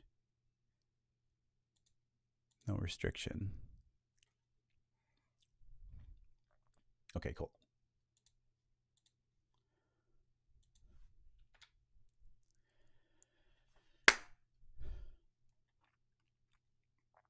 Now let's add a little bit of sketchiness to this mesh to spline text up in the front. So I've already got this text object. I did the exact same thing I did with that background plane. It's just a child of the camera, so it follows it wherever it goes. Now this background's probably pretty good for us to work from, so I'll duplicate that, call it text so we don't mix it up. Let's go to our line here, go to the curve, and yeah, I think this is probably good, but I want this to be a little bit more solid, so I'm going to make it 50% solid. And let's see what color. I think we'll make this a nice bright white. So let's brighten that one up a little bit. And I think let's take the text object and make it mostly transparent. So under basic, let's make this be a very pale, well, I'll make it white as well, but this one we'll say is only 10%. So that's going to now fade out to be blue. And now we can get our text here, which let's make sure we're getting the proper settings. So under our mesh to spline, we are in edge mode, and I would like to explode them all.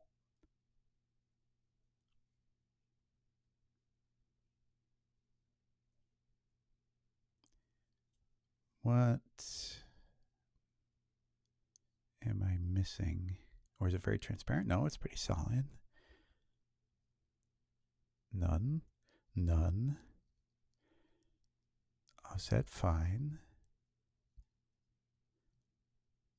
Oh, I got a link to the correct object. That would help.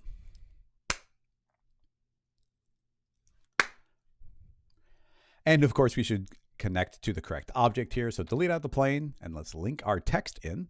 And now we get this white outline up here and everything on every single polygon, which is looking pretty good. But let's change this to just be let's increase our threshold to 1 and say draw the open edges. And now you see I've got this lovely outline on the entire thing. And then a setting we haven't used yet is we'll go to the length, which you get access to when we're in edge mode. And I'll say change this to be a percentage based edge. And I'll increase the percentage of the length here. And I'll overdo it here. You can see that these lines are going to start overshooting their original length. And it gives a really nice sketchy look on these hard edges. So drop this to something just like, I don't know, 13% over, maybe a little bit more. Just get that little extra line overshooting. I think that looks like really cool. Now, one last stylistic thing that would be pretty cool in the thing that we're making here is we could technically bring in a little bit of the geometry of the original car to imply like a little bit more solidness to it. So what I'm thinking is let's grab our body of the car and I can say, go ahead and you are now allowed to render. Uh-oh, I think it might have frozen. All I was doing is clicking the visibility in the body, but it didn't click. And I don't think I've saved super recently, which would be a little upsetting. Any Pro Tools, Tommy, don't forget to save. That would have helped in that particular moment. I'm not sure how long it's been. Yep, it's not waking up. I don't think it's going to wake up. No, Dean, I don't autosave. I don't like autosave. I'll never turn on autosave. I don't care how many people say it. I don't like autosave.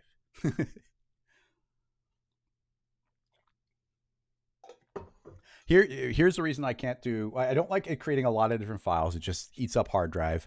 And I don't like it saving over my existing file because very frequently I open up old files, do modifications, and then copy stuff out of it into a new file. And if it saves over it, I'm going to lose my old file. And like I said, I don't want a bunch of duplicate files. So I just like saving myself. But it does mean that every once in a while, I'm going to lose some stuff. Let's see.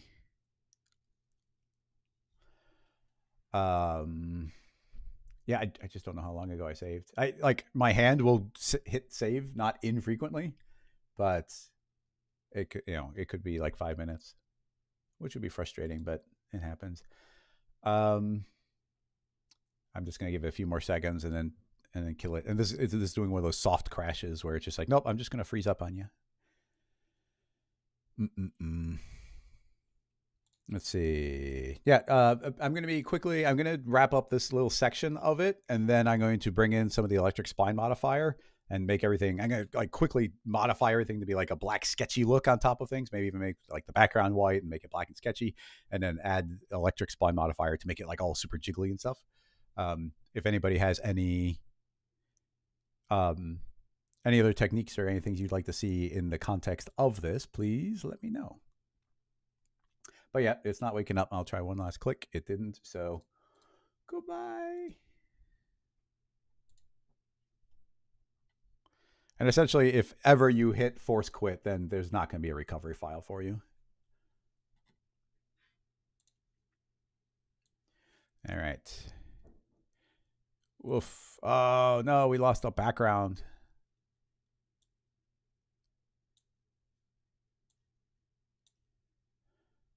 That's kind of painful.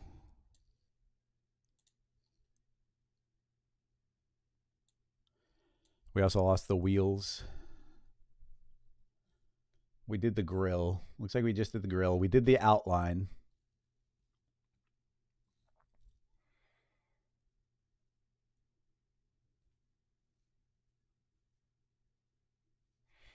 I'm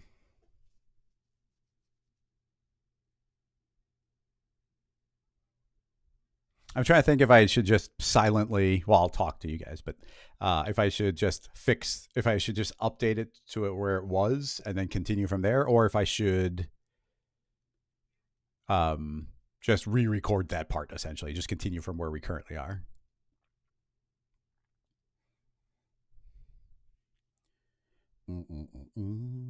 I mean, it's always better the second time you record it, and I'm going to have to go through the steps anyway, so we might as well, I suppose. All right. Big old edit point. Save more often. Oh.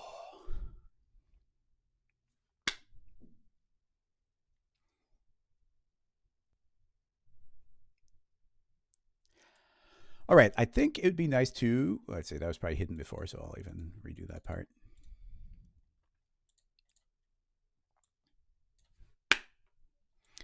I think it would be nice to work in some of the background elements at this point. So one thing I'd like to do is get some contact points for where these tires are. Now I've already made this ground plane for myself, so we can activate that. And I made these spherical fields, we'll just do that from scratch. So here's a ground plane. I'd like to outline that as well. So down here, let's make a duplicate of maybe the edges front. I think that might be a good one for us. So duplicating that, I'll say, don't worry about the facing angle and don't link to the body, instead link to the ground. So that's now going to create a edge outline on the ground. Right now it's getting rounded because we have, first of all, the rounding of the spline, but also we're doing an edge to spline connect. I'm going to say just exploded. So now every edge is its own little mini edge. But I don't want this entire ground plane. I only want to see it where it's near the tires. So we can use a feature we haven't used yet, and that is to restrict to a particular spot. And the spot would be fields. This will create a fields tab, a restrict field for us. And inside, I can start dropping in any field I like, but in this case, we'll grab a spherical field. And you'll see, as soon as it refreshes, right there in the middle is where that's been moved. I will grab the spherical field. Let's go to a top view here, and I'll scoot it to where the tire is. So let's grab it to the front tire, which should be right about there. T for scale and scale it down a little bit. And now we've got some lovely contact points for right where that wheel is touching the ground. But I'm going to want a bunch of those, so let's make a duplicate of that spherical field. And this one, I'll scoot back to where the other tire is. Let's go to a top view. That'll be a little bit easier. And make sure that's placed directly over the wheel. And I'll duplicate both of those and scoot those to the opposite side right there. So with those placed, let's move inside of our edge. And why don't we rename this to ground?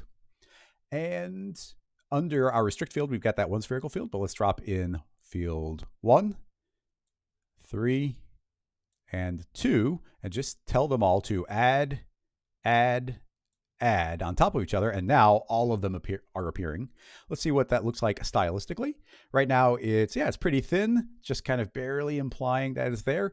Personally, I think it might be nice to make that very transparent. So let's add on, it's already on the thinnest transparency, or the most transparent of all of them.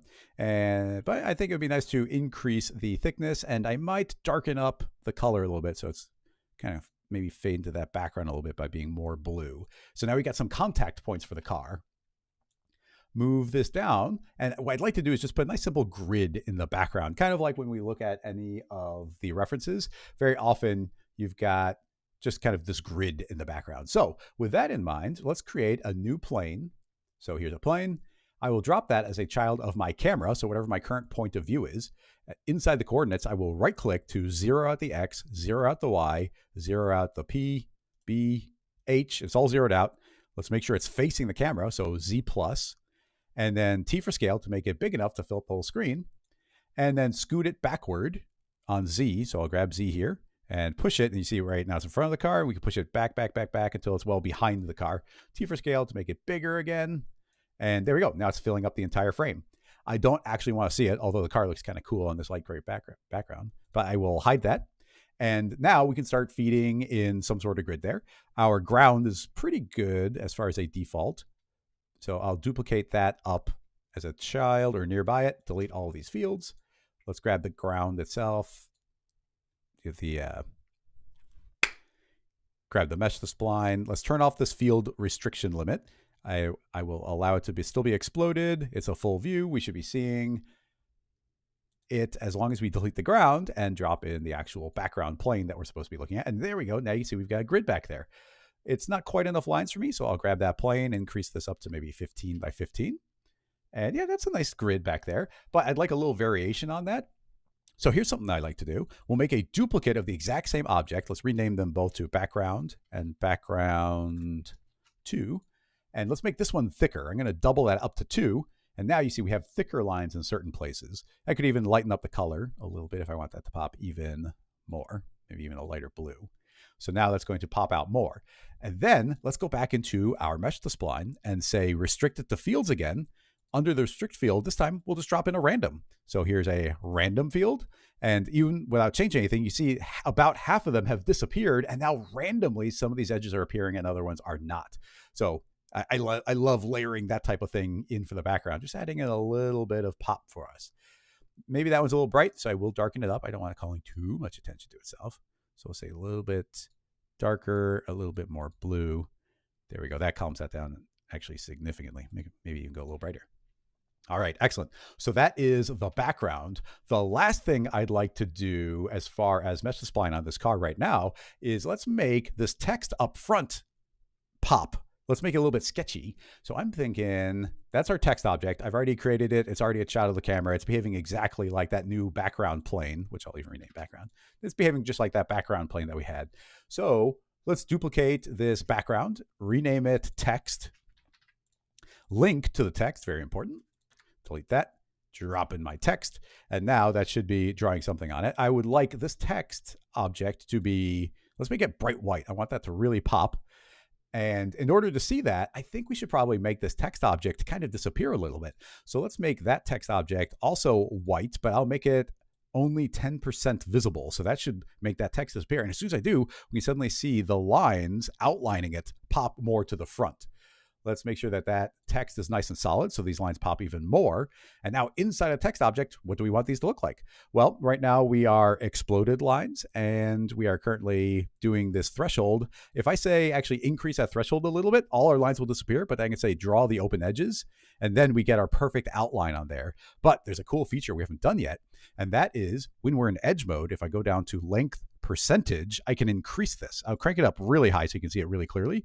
You can see that every edge is now becoming 194% its original length. So dropping this to maybe like 125, we can make these little lines overshoot a little bit and look a little bit extra sketchy. Let's drop this down to maybe 25% opacity. Yeah, that looks good. And I like the thickness. It makes it look nice and sketchy, pops it out a little bit more. Love the way that that looks. Now, the last thing I'd like to do in this particular kind of version of this render before we go and do some crazy stuff, one will be let's hide that sphere. We don't need to see that in the center. And now let's actually bring some of that original geometry back in again. So I'm thinking the body of the car, which right here, we've got the body of the car. I'm going to say, I want you to actually show up in the render. Now, as soon as I turn it on, you see, boom, it's completely dominating the entire scene. But if we go and say, yes, you're visible, but I'm going to give you an automatic color and your color is going to be, let's make it another light blue or even kind of a dark blue that blends in the background. I could say even color pick my background. So now it's very similar to what is in our background. And then we'll just drop one of our opacity, our user data flat kind of, hiding stuff via opacity materials. Let me say that again. That was terrible. And then let's make it partially transparent by dropping on one of our materials. So let's try it at 10%. So now it's going to become flat, 10%. And now, well, it's not there that much, but definitely it's going to be making everything opaque, 10% that's behind it. Let's jump it all the way to 50% here and look at the chairs. You can see that the chairs that are behind the panel are suddenly looking like they're fading out more and they're really clear through the window. And that's by bringing back part of the car. So we're softening all of these other lines by actually making the car geometry be part of this. Now, at any point, if we want something to pop a little bit more, we can always grab it. If I scroll down, we've got these edges front, which are kind of the entire grid that we're seeing on the front. I could grab these and say, I want to offset them a little bit. So I'll offset them by 1. That's going to push it in front of the geometry of the car, and that will make those pop more. I could lighten those up a little bit brighter, and then those will pop more in front of it if that's what we want. Or we could dim it way down by dropping that down to a lower, darker color as well. So it's all about what you want that to look like stylistically. Personally, these outlines right now are popping out a little bit too much to me. So maybe I'll grab, I think those were the details, go to the basic color. And right now you can see it's a very dark gray. We could pull this up a little bit brighter. That's going to soften them a little bit. We could start pulling them actually into the blue color there. Yeah, a dark blue. Actually, yeah, that dark blue is immediately working better for me. Yeah, there we go. It's not calling too much attention to itself anymore. So yeah, I am super digging the way that that looks. You see how quick as I make these changes, the render just instantly updates. We can go back over here and I can rotate my view around and we can take a look at the car from these different angles.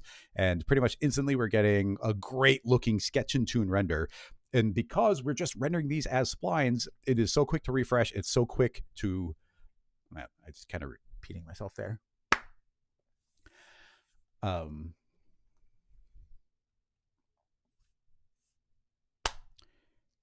I just love having complete control over way.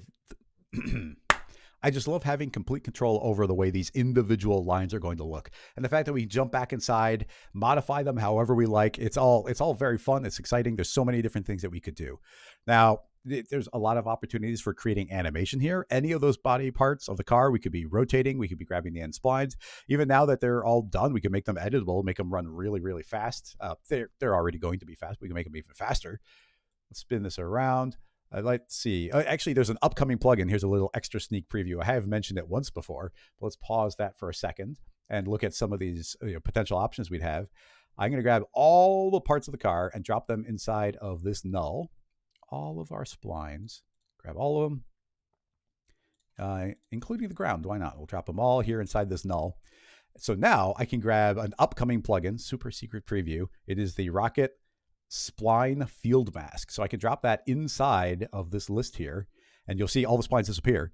But now if I move inside, I can drop in any effect, but let's just grab a clean linear field, change this to Z. This will perfectly erase out splines as I drag it through. So now you can see I can just super easily, with one simple click, erase out parts of this car. We could drop in noises or anything to erase out different sections, and it's super duper clean. And even here, you'll see that when I activate my render, that those will all propagate through, and they're still maintaining their individual colors. So we are erasing out every single part of the lines. Now the solid transparent body is still there, so we probably want to erase that out using a different method. But let me just visually hide that one.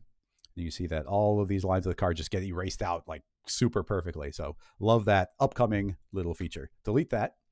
And let's just change this to look completely stylistically different. We've seen a whole bunch of these tools where we can have things be in the front, things be outlined, focus on only sections in the back, make edges pop just on the sections that we want, or see every single polygon, like, essentially ultimate control over that. But, at any given point, you could jump in and look at all these different styles of cars. We could, let's zoom out, we could make something sketchy look like that. We've got all these different blueprints. We could just search for like car sketch, and then there's so many different styles that we could attempt to replicate. So if you have any other looks that you'd like to see, like, please leave a comment and maybe we could continue exploring more different looks. But for right now, I think I'd like to make this look just like a really messy, maybe pen or pencil sketch. So let's see how quickly we can make changes to this and make that style appear. Now we've still got our big sphere background here. I'm just going to set that to be, actually, I'll give this a save just in case, before we make tons of crazy changes. And let's make this a nice bright white background. There we go. I mean, the car pops really nice from that. In this look, I don't think I want that grid in the background, so I'll hide those away. And honestly, we don't even need the text. Now we just got the car. I'll just grab all of the body parts of the car, and we've even got the ground there, so that's cool. And I'll just change the color of all of them. Let's just make this a really dark look. So yeah, all of them are super dark. We can make different sections pop if we want to. We've got those outlines. Maybe those should be like a more solid color just to get that outline a little bit more solid. Maybe grab the redshift tag and double the thickness of that line. Yeah, so that line is going to pop out more. These tires are calling a little bit too much attention to themselves. So I'll grab the rubber and let's make those a lot thinner. I'll say 0.25 and calm those down. Oh, that's way too much. Let's do 0.5 there. And lower those down. And yeah, now we've got a sketchier look on there. We've got those edges. These edges in this look, I just don't think are quite as good. So I'm going to grab the edges front and back, and I'm going to save this as a different file just so I don't lose a previous final. I don't know if you noticed, but I started saving very often. Okay.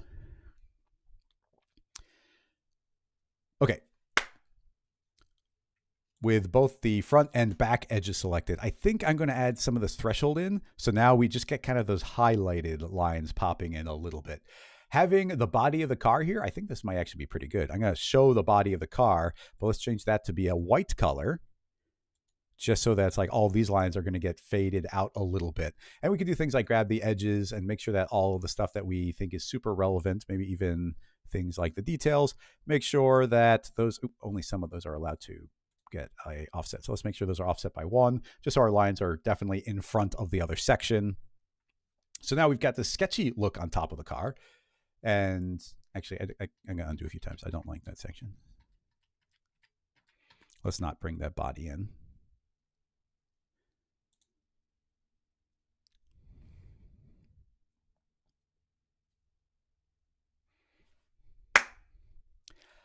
we've got that stylized like outer body line that's outlining the entire thing. I think I want that to be more prominent. So let's try doing a 25% on that. And it does pop more. Let's do the 50%. So that's going to be pretty thick. But yeah, it's going to outline. It's starting to give it more of a marker look. And honestly, don't be afraid to push these things. Let's push this to be like 10 thick.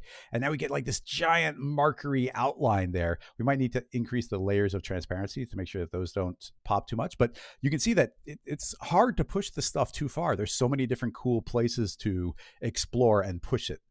Now, what I do want to do is make this look a little bit sketchier by making the lines more imperfect. I already put all of these into a null, so we can drop in all sorts of modifiers on top of that. So one thing we could do, this one's just kind of fun, but I can search for the word trim. And this is a modifier that was made by Rocket Lasso, but you should already have on your machine. Even you don't need a Max on One subscription. I can just drop this in. And this trim spline enables you to just erase out parts of things. So if I say per segment, and if I start dropping this down, you're going to see that 50% of all the lines have been erased out. I can keep on pulling this back. And as it erases out all the sections, we could erase out the entire car with a single slider, just slowly sliding it in until the entire car is there. So that's fun. But what's even more fun is the electric spline modifier. So let's search for the word electric. And there's the electric spline modifier. I think my favorite tool that we built for Maxon. And when I drop that in, it's going to explode and look super crazy, but already that looks pretty cool. That does not look 3D. So stylistically, we're going to change this a bunch. I'm going to say, change our noise type to something a little smoother. So I'll give us a Perlin noise. So, smoother immediately. Let's start playing with the frequency. I'll jump this up to 2. Yeah, that looks nice. And I'm going to say the animation speed, I'm going to do it like 10 times faster. So it's going to be a very fast animation. And right now our displacement is very high. Let's drop it way down to something like 5. And right now it's resampling everything. I could probably turn that off. This is already pretty subdivided, so we don't need it to do all the calculation of resampling. So it doesn't look too different right now. You can kind of see it on the tires. The tires are getting kind of scribbly, which depending on what you're doing, that could be good. But right now, these outer parts of the tires, I think the scribbles are taking away. So I just pull those out. I'm going to grab this rubber. I'm going to say, don't be in the null with all these modifications. And those tires are going to get nice and clean. I don't mind the rims being in there, but everything else, I wanted to calm that down a little bit. And once again, like I can push that displacement further and you see how wild these sketchy lines are. Keep in mind, I could drop a different electric spline modifier inside of every one of these, but right now I'm just applying it to everything. So you can see how crazy sketchy that looks by itself. But we can drop this down to 5, just a little bit of a wiggle. We could increase the frequency more, which essentially makes the noise tinier. So if I keep on pushing this frequency higher, we're going to get smaller and smaller lines. You can see that it looks like a little bit more imperfections. When it's smaller, it's more of a uniform distortion. As I keep pushing this, let's do like 55. You're gonna start seeing like tinier, more scribbly lines. And look how quick it is to make all these different looks, all these different styles. These, honestly, those rims still calling too much attention to themselves. So I'm gonna grab that and say, you are gonna be just a lighter color, dimmer, brighter, and maybe not quite so blue. There we go. And let's fade them out a little bit. Just want those to calm down. There we go. Okay, cool. So now we've got these scribbly outlines on this outer bit. So just for fun, why don't we get a little bit of a camera movement in here? So I'll give that a quick save. We've still got our camera. So I'll say coordinates, keyframe, keyframe. I'll just record there. And we'll fast forward a few frames in and just spin around. I don't need like a big movement, just a little bit of a spin there. And we'll keyframe that. Jump into my render settings, and I believe, yeah, that's going to render out all the frames, and I'll say, don't worry about saving. That's fine. Cool. So now let's turn that on and let that chug away. I'll go full screen on that, and I'll time lapse this section. Okay. Hey, everybody. I was saving very often there. Usually when I lose more than a couple of minutes of time, I get obsessed and save over and over again. Let's see. Is there a mode like backface culling to hide invisible mesh? I sort of showed some of that, Tommy. There's kind of several different modes. One would be the facing option. It depends on what you're doing. I did just save, so I think it's pretty safe. I'll just open up a new file here. It depends on the complication and how fancy your mesh is looking. If I were to just make this cube, this is a very ideal circumstance. If you have crazier meshes like a character, things could, you could get edges that are kind of overlapping or whatnot. If I drop this into I'll make one and link. I always like linking better than you click that button, it'll actually hide it as well. So now you can see the meshless spline is returning everything. The simple button here is, well, first of all, you could say outline, and now it's going to try and give you the best possible outline. And as I spin this around, it actually does a remarkably good job. That won't work on everything. Like if it's a text object and whatnot, like you get certain lines that are still dipping in a little bit and whatnot. But that's outline mode. But in edge mode, we also have something called the facing angle. So if I turn on facing view, you can suddenly see that we are only seeing polygons that are actually facing the camera. So the back ones have disappeared. There, you can also say, yeah, I guess those back edges are not going to be, these open edges aren't going to be seen because that's those. Yeah, actually it makes sense because those polygons are facing the other direction.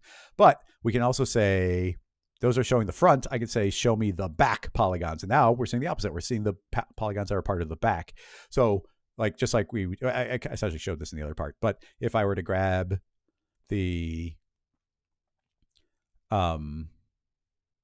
grab both of these and let's just colorize them differently. So now we could have one be the front, one be the back, and change the color of one of them. No, those are terrible colors. Yeah, so now you can see that, the background is always pink and the foreground is always going to be white. Like even as I spin around, like the front one is always one color or the other as we transition. So that's a really good way of getting the front or the back. Even right now, I don't know if this would work, but if we put in a little bit of threshold, yeah. So now those would become n-gons, and now they're also getting colorized based on which polygons are facing the front and which ones are facing the back, in spite of all of the extra subdivisions. Let's see. Any more questions? Yeah. MG. I'm just gonna say MG Magalbu. But yeah, it's somebody, a fellow person who hates the autosave. But yeah, I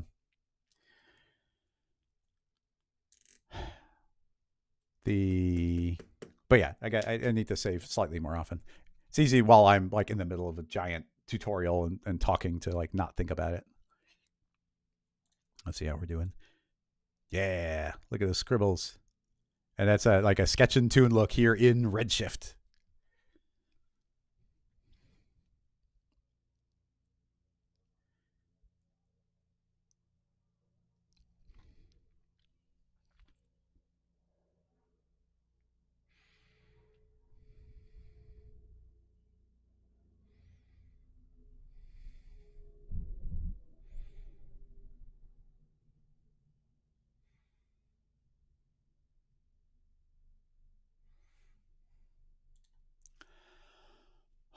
Well, I just need to let that keep chugging away so I can do the end of the tutorial. Honestly, I kind of wish I'd pushed it a little bit faster. I'm seeing coherency, a little bit of coherency. And probably it would have been nice to. I mean, at this point, you just keep going and tinkering, where it's like I probably make the noise scale, the frequency a little bit higher, so that the lines would be a little bit more individualized. Right now, they're very large, and maybe even crank up the speed faster. It's hard to tell if it's completely randomized. And the tires here are very detailed, so depending on the way the style is supposed to look, like it could be cool. But here is what's cool, and then here's something that meshless spline can do for you. I mean, it's a little bit more of a manual setup, but you can see that like right now I'm intentionally messing it up. But look at these tires here; like those are perfectly uniform. Like there's no popping, there's nothing. Like it's a rock solid, stable, sketchy look. Where sketch and tune was always difficult to get precise sketch and tune looks.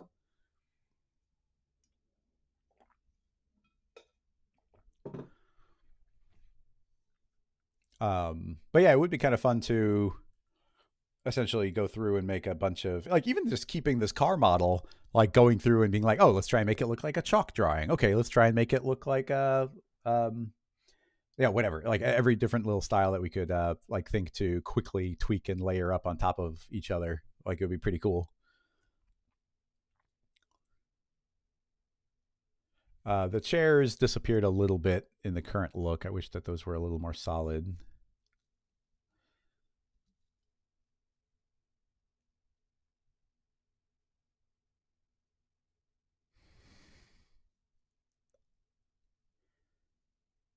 That also might be a good idea to. I'm debating. Oh, we're losing frames here. So actually, I might go through and do a couple tweaks in that. So I might backtrack just a little bit. I'm going to say stop.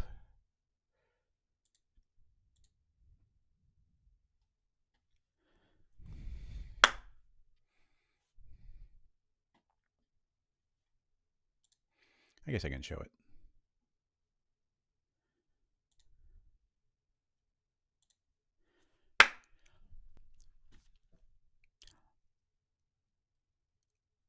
Okay, taking a glance at the render as it went, I can see a couple tweaks I want to make, but it's looking pretty cool overall. But I want these chairs to pop in a little bit more. I want these lines to wiggle a little bit more. Let's just dive into a couple of tweaks that I saw I'd like to make, and then we can render again. So let's rewind. Let's see, those chairs need to be thicker. So let's pull open our render view so we can actually see what we are returning. I think the overall line thickness on these outer bits, too thick. So let's say pull back on that a little bit. Let's do like 1.5. That seems a little calmer. And we also had these interior lines. I think those could be thinner. 0.5. Now, or unless those interiors are the chairs, which they might be. Let's try thickening those up. I thought those were a different detail. Let's say 2. Oh, okay, that's kind of this soft look on those interior chairs. I want those to definitely be thicker. I want those to be more solid. So yeah, those chairs are showing up, and those can be nice and scribbly. I'm completely fine with that. The one that's throwing me off, maybe, what's this line? I can just click on it. That's something that's cool. I can just click on that there in the viewport. You can see that's actually, yeah, that is the body outline. If I turn that off, that's that big outer one. I think I might calm that one down a little bit. Let's make this one more transparent. Yeah, fade that one out. That's nice. These chairs are actually, I like them being thicker. And we do have 2 different ones. I like them being thicker or more solid, but let's, yeah, thin those lines out a little bit. And then something I want to do is grab this electric spline modifier and make just the noises more detailed. Let's crank that up to 15. So yeah, these little lines are going to get sketchier, a little bit more individual, like scribbles. And then something that's happening in the electric spline is the splines are fading out as they near their edges. So I'm going to zero that out. I'm going to zero these out. So like right now, this front bumper wasn't getting deformed because I was near the edge of that spline. So now you see the entire thing. Yeah, we're full on in scribble zone now. And I do like that. And then the last thing, I'm just going to make it even faster. I just want to make sure it's total frame chaos, every single frame. So I'm cranking that up even more. And you know what? These tires still bugging me a little bit. I'm not entirely sure what's going to make them look the way I want them to. I will increase this threshold even more. And maybe we could try turning them to outline. No, outline's not going to work for me. Polygon, and thicken them back up again, 1.5. Wait, I clicked the completely wrong one. This one. Let's do 1. Have those pop out. Yeah, they're softer now. Yeah, they're on the 10%. So those are just barely there. So yeah, everything's popping out a little bit more. It's more scribbly. These interiors are showing up a little bit more. The tires are not distracting me quite as much as they were. So, and then let's push an extra body outline. We've got this outline here. I'm gonna turn that off for a second and see what it's doing. And that's that big outline there. But honestly, I think I might want another one of those. So let's make a duplicate of that. And this one, let's push it out even further. So I'm going to say push that out 4. So yeah, there's a bigger, thicker outline. And let's make it even fainter. Let's say that one's going to be very faint. Maybe somewhere between. Let's do 25. Yeah, that one's a little fainter. Push it out even further. I really want this further. So maybe 4.5. Yeah, that's looking pretty good. Now it's actually kind of mimicking the other line. I'm not sure if I want that to be a little bit different than the other one. So you know what I'm going to do? I'm going to steal this out and I'll just copy the electric spline into it individually and then give that a different seed. So now that one will be completely different. You see this line has a different scribble than the inner one. They're just matching because they were identical lines. So there we go. I mean, I want it to look really messed up, and that's actually doing a pretty good job of what I was going for. So let's go ahead and try sending this to the renderer and see what we get now.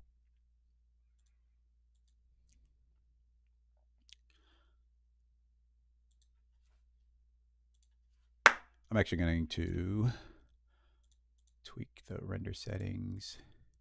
It's already on 0.1, that's fine. But I'm just going to lower these down slightly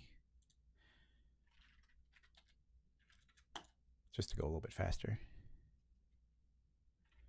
No, it's better for it to be. Oh, wait, no, I forget. There was a reason for that. I'll say 800. I don't want my frame buffer to run out.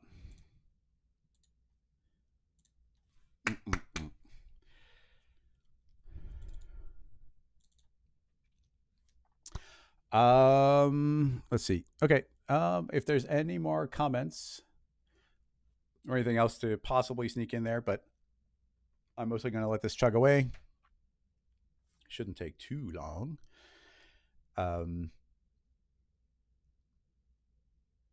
I love adding imperfections to things, making things look truly not 3D. Like if I had, if we were really going for it, this is already going to be probably pretty long. If we were really going for it, I'd have the camera be jerky, like the camera jittering around, and then maybe even taking the original meshes and deforming them in ways that just add like, massive imperfection to it. Like it's really fun, like hiding things away. I wish I had the tires deforming in some way, but like it's just not immediately coming to me, and I don't want to spend like a lot of time like getting those perfect. Like essentially, we spent the whole video trying to get that really nice the blueprint look, and then the entire point of the section is supposed to be like, look how quickly we can shift it to a different look. But of course, like my artistic eye is not the strongest, and doing a couple passes here, looking at some reference, getting the scribbles looking different.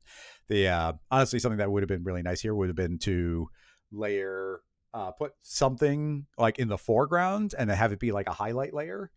But like I said, it'd be really fun to go through and just start making a bunch of styles. There was back in the day, personally, I still think that back in the day, I had the best sketch and tune tutorials because I was really explaining to people, here's how it works and here's how you can actually make it do what you want it to do, like actually achieve the look. Unfortunately, as far as I know, those aren't even on the internet anymore. So it would be pretty cool to go back and be like, oh, here's a kind of a series on making things like stylistic, and using mesh to spline as a major element of that, but not exclusive. It'd be pretty fun. Here's like a style. Let me pull it up. Actually, I just want I was going to pull it up, but I want the render I want to capture the render and then actually, no, it's probably better to have it just pop in. Scrolling through here, like, I mean, first of all, there's a bunch of cool sketches. So like the idea of going through and attempting to like match the style of something like that would be so cool. Where it's like, definitely we still have all these lovely, perfect outlines, but the idea of, maybe being able to achieve a little bit of that shading, that would be pretty cool. This sketch view, I love seeing the extra lines. Obviously, some of those lines are, couldn't exist as I have it, but a lot of it could. And then there's another one, as I had scrolled earlier, that it popped out at me.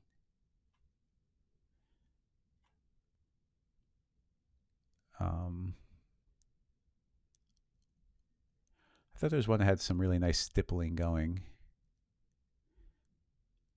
but I am not seeing it. But like, yeah, some of the effects, I definitely, we could combine it with some of the Redshift stuff.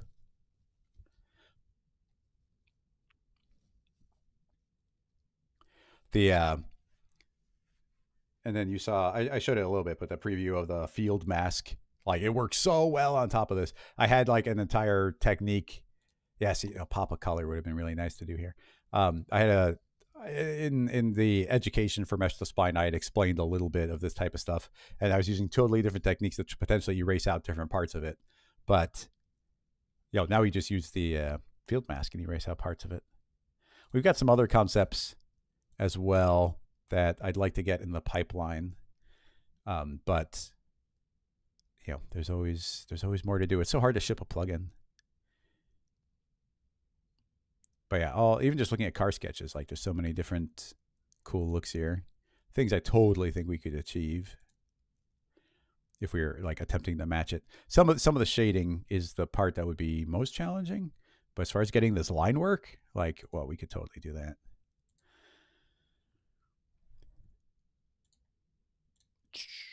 Oh, yeah, okay. The jitter is definitely max jitter now. This would be so much better at a lower frame rate, which I suppose I can do. I'll just drop it down to 15 frames or even 12. Oh, you can't do 12, but you do 10. Yeah. Once you get super jittery, it's really fun to drop it to a lower frame rate because it just starts looking better. Like jitter with too high of a frame rate just looks like madness.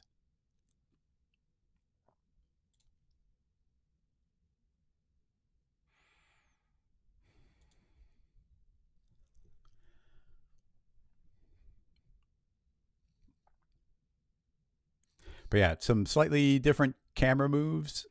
And then, of course, these tires are reading as 3D, but the rest of that, madness.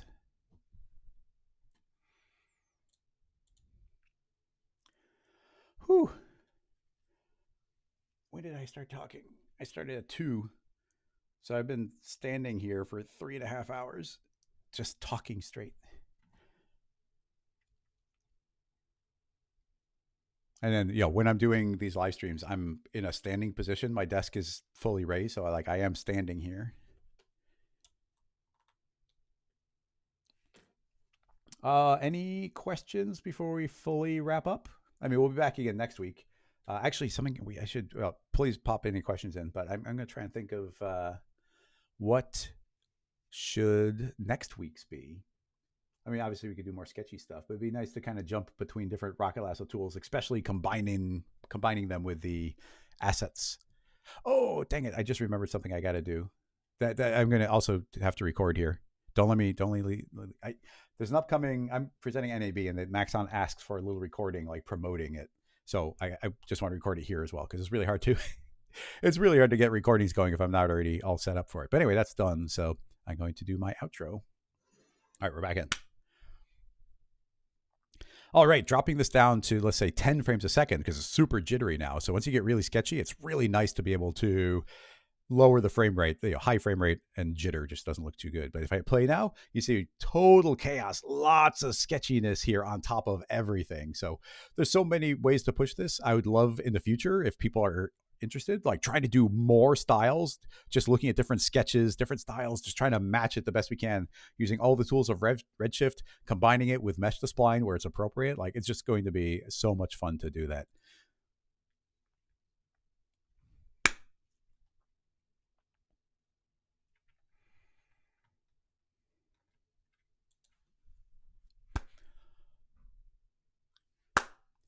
So that's going to wrap up another Rocket Lasso tutorial. This time we got to talk about Mesh to Spline and So that's going to wrap up another tutorial. This one focused on Mesh to Spline and combined it with the electric spline modifier to oh goodness, outros and intros are so tough to do. So that's going to wrap this one up. This one combined Mesh to Spline along with the electric spline modifier to create a bunch of really cool looks here in Redshift. But I think this will be applicable to all the third-party renderers as well, the ones that don't have photoreal rendering. But as long as you can draw or trace a spline, this opens up so many cool possibilities. Now, if you haven't already, you should definitely go and sign up for the Rocket Lasso Slack channel. And I'm going to be having on screen, so that's a fine edit point.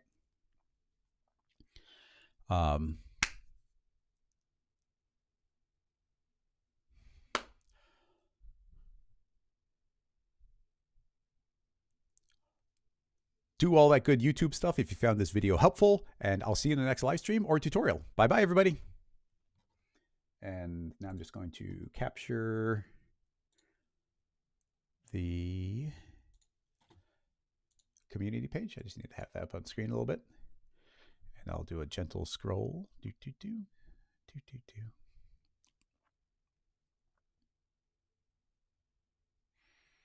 Oh, and one more thing I should do.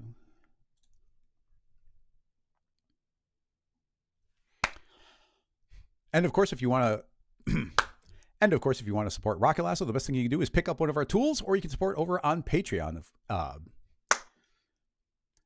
And if you like what I do, if you want to support Rocket Lasso, see more tutorials, more live streams, then the best thing you can do is pick up a tool like Mesh the Spline, our other plugins, or you can support on Patreon, or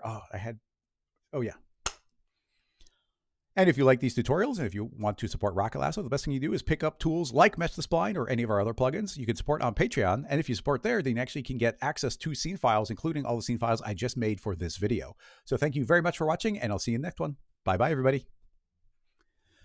Ooh, boy. Okay, now give me 1 second. Look at me getting all these chores done during live streams. This is crazy. I'm looking at my emails. And I got an email from Maxon, and they want oh,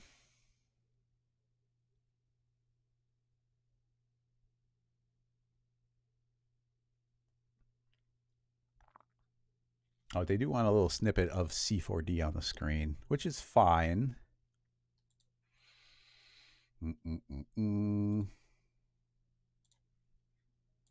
Close. Dudes.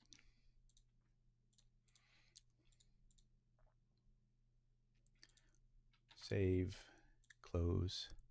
A snippet. They want a snippet. Okay, a snippet. Okay, I'm gonna record the snippet. So we're gonna say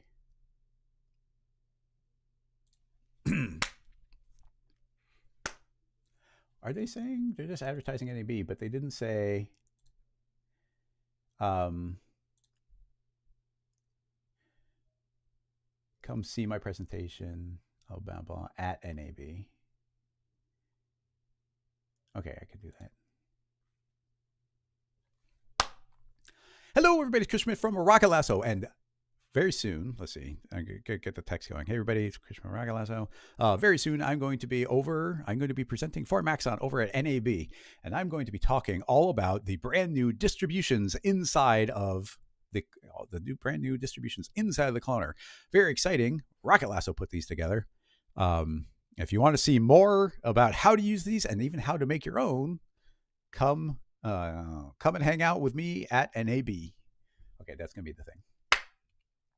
Hello, everybody. It's Chris Schmidt from Rocket Lasso, and I'm going to be presenting at the Maxon booth at NAB very soon. Now, if you come in... Hello, everybody. It's Chris Schmidt from Rocket Lasso, and I'm going to be presenting at NAB for Maxon. Oh, I hate these little sections. Okay. Hello, everybody. It's Chris Schmidt from Rocket Lasso, and I'm going to be presenting at the Maxon booth at NAB very soon. If you want to come and hang out and see all about these brand new distributions inside of Cinema 4D, I'll say that section again on screen.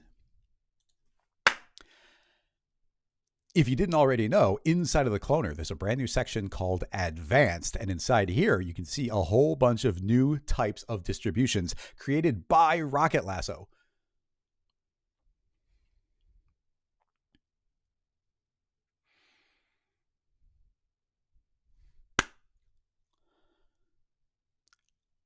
Including this cannonball distribution.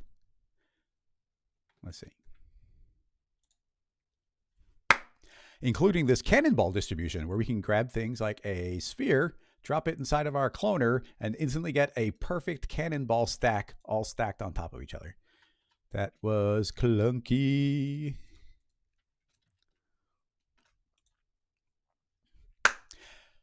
Including this cannonball distribution, all we have to do is drop something like a sphere inside of it, and boom, instantly we've got the stack of spheres ready to go, along with a whole bunch of cool custom settings. So come hang out with me to find out all the cool tips and tricks about using these new distributions and on how you can even make your own. See you there. Bye-bye. I think that's the raw content I need for that. Lion. Okay. I'm actually doing a couple chores here on live stream. So we just recorded, we did the live stream and then I recorded a tutorial, and now I was recording a little promo to give to Maxon to promote NAB in my upcoming presentation. So actually 5 different presentations at NAB. So if you're going to be at NAB, you're going to get all the Chris from Rocket Lasso content you could possibly want. Actually, I should have said it there, but I'm going to even be doing a sneak peek of another distribution that hasn't even been released yet. We're working on 3 new distributions for Maxon right now, which are pretty cool. Let's see. All right, I think I am officially out of steam. 3 hours and 45 minutes is my limit. But hey, productive, very productive. I'm going to try and make tomorrow a big editing day so I can actually release that first tutorial about the voxel mesher, and then hopefully I'll have everything offset by a week. So this one will be edited and released a week after that, whatever day I end up releasing them. I should look up if there's like a good day to release things on YouTube, like what time and what day, because I can have everything pre-backed up on that. Yeah. Wow. Okay. Thank you so much, everybody. This was fun. It's fun having this format. It gives me extra structure. That's good. And I think that is going to wrap this one up. So until next week, when we'll have probably 4 more hours of live streaming. Thank you so much, everybody. Until then, bye-bye.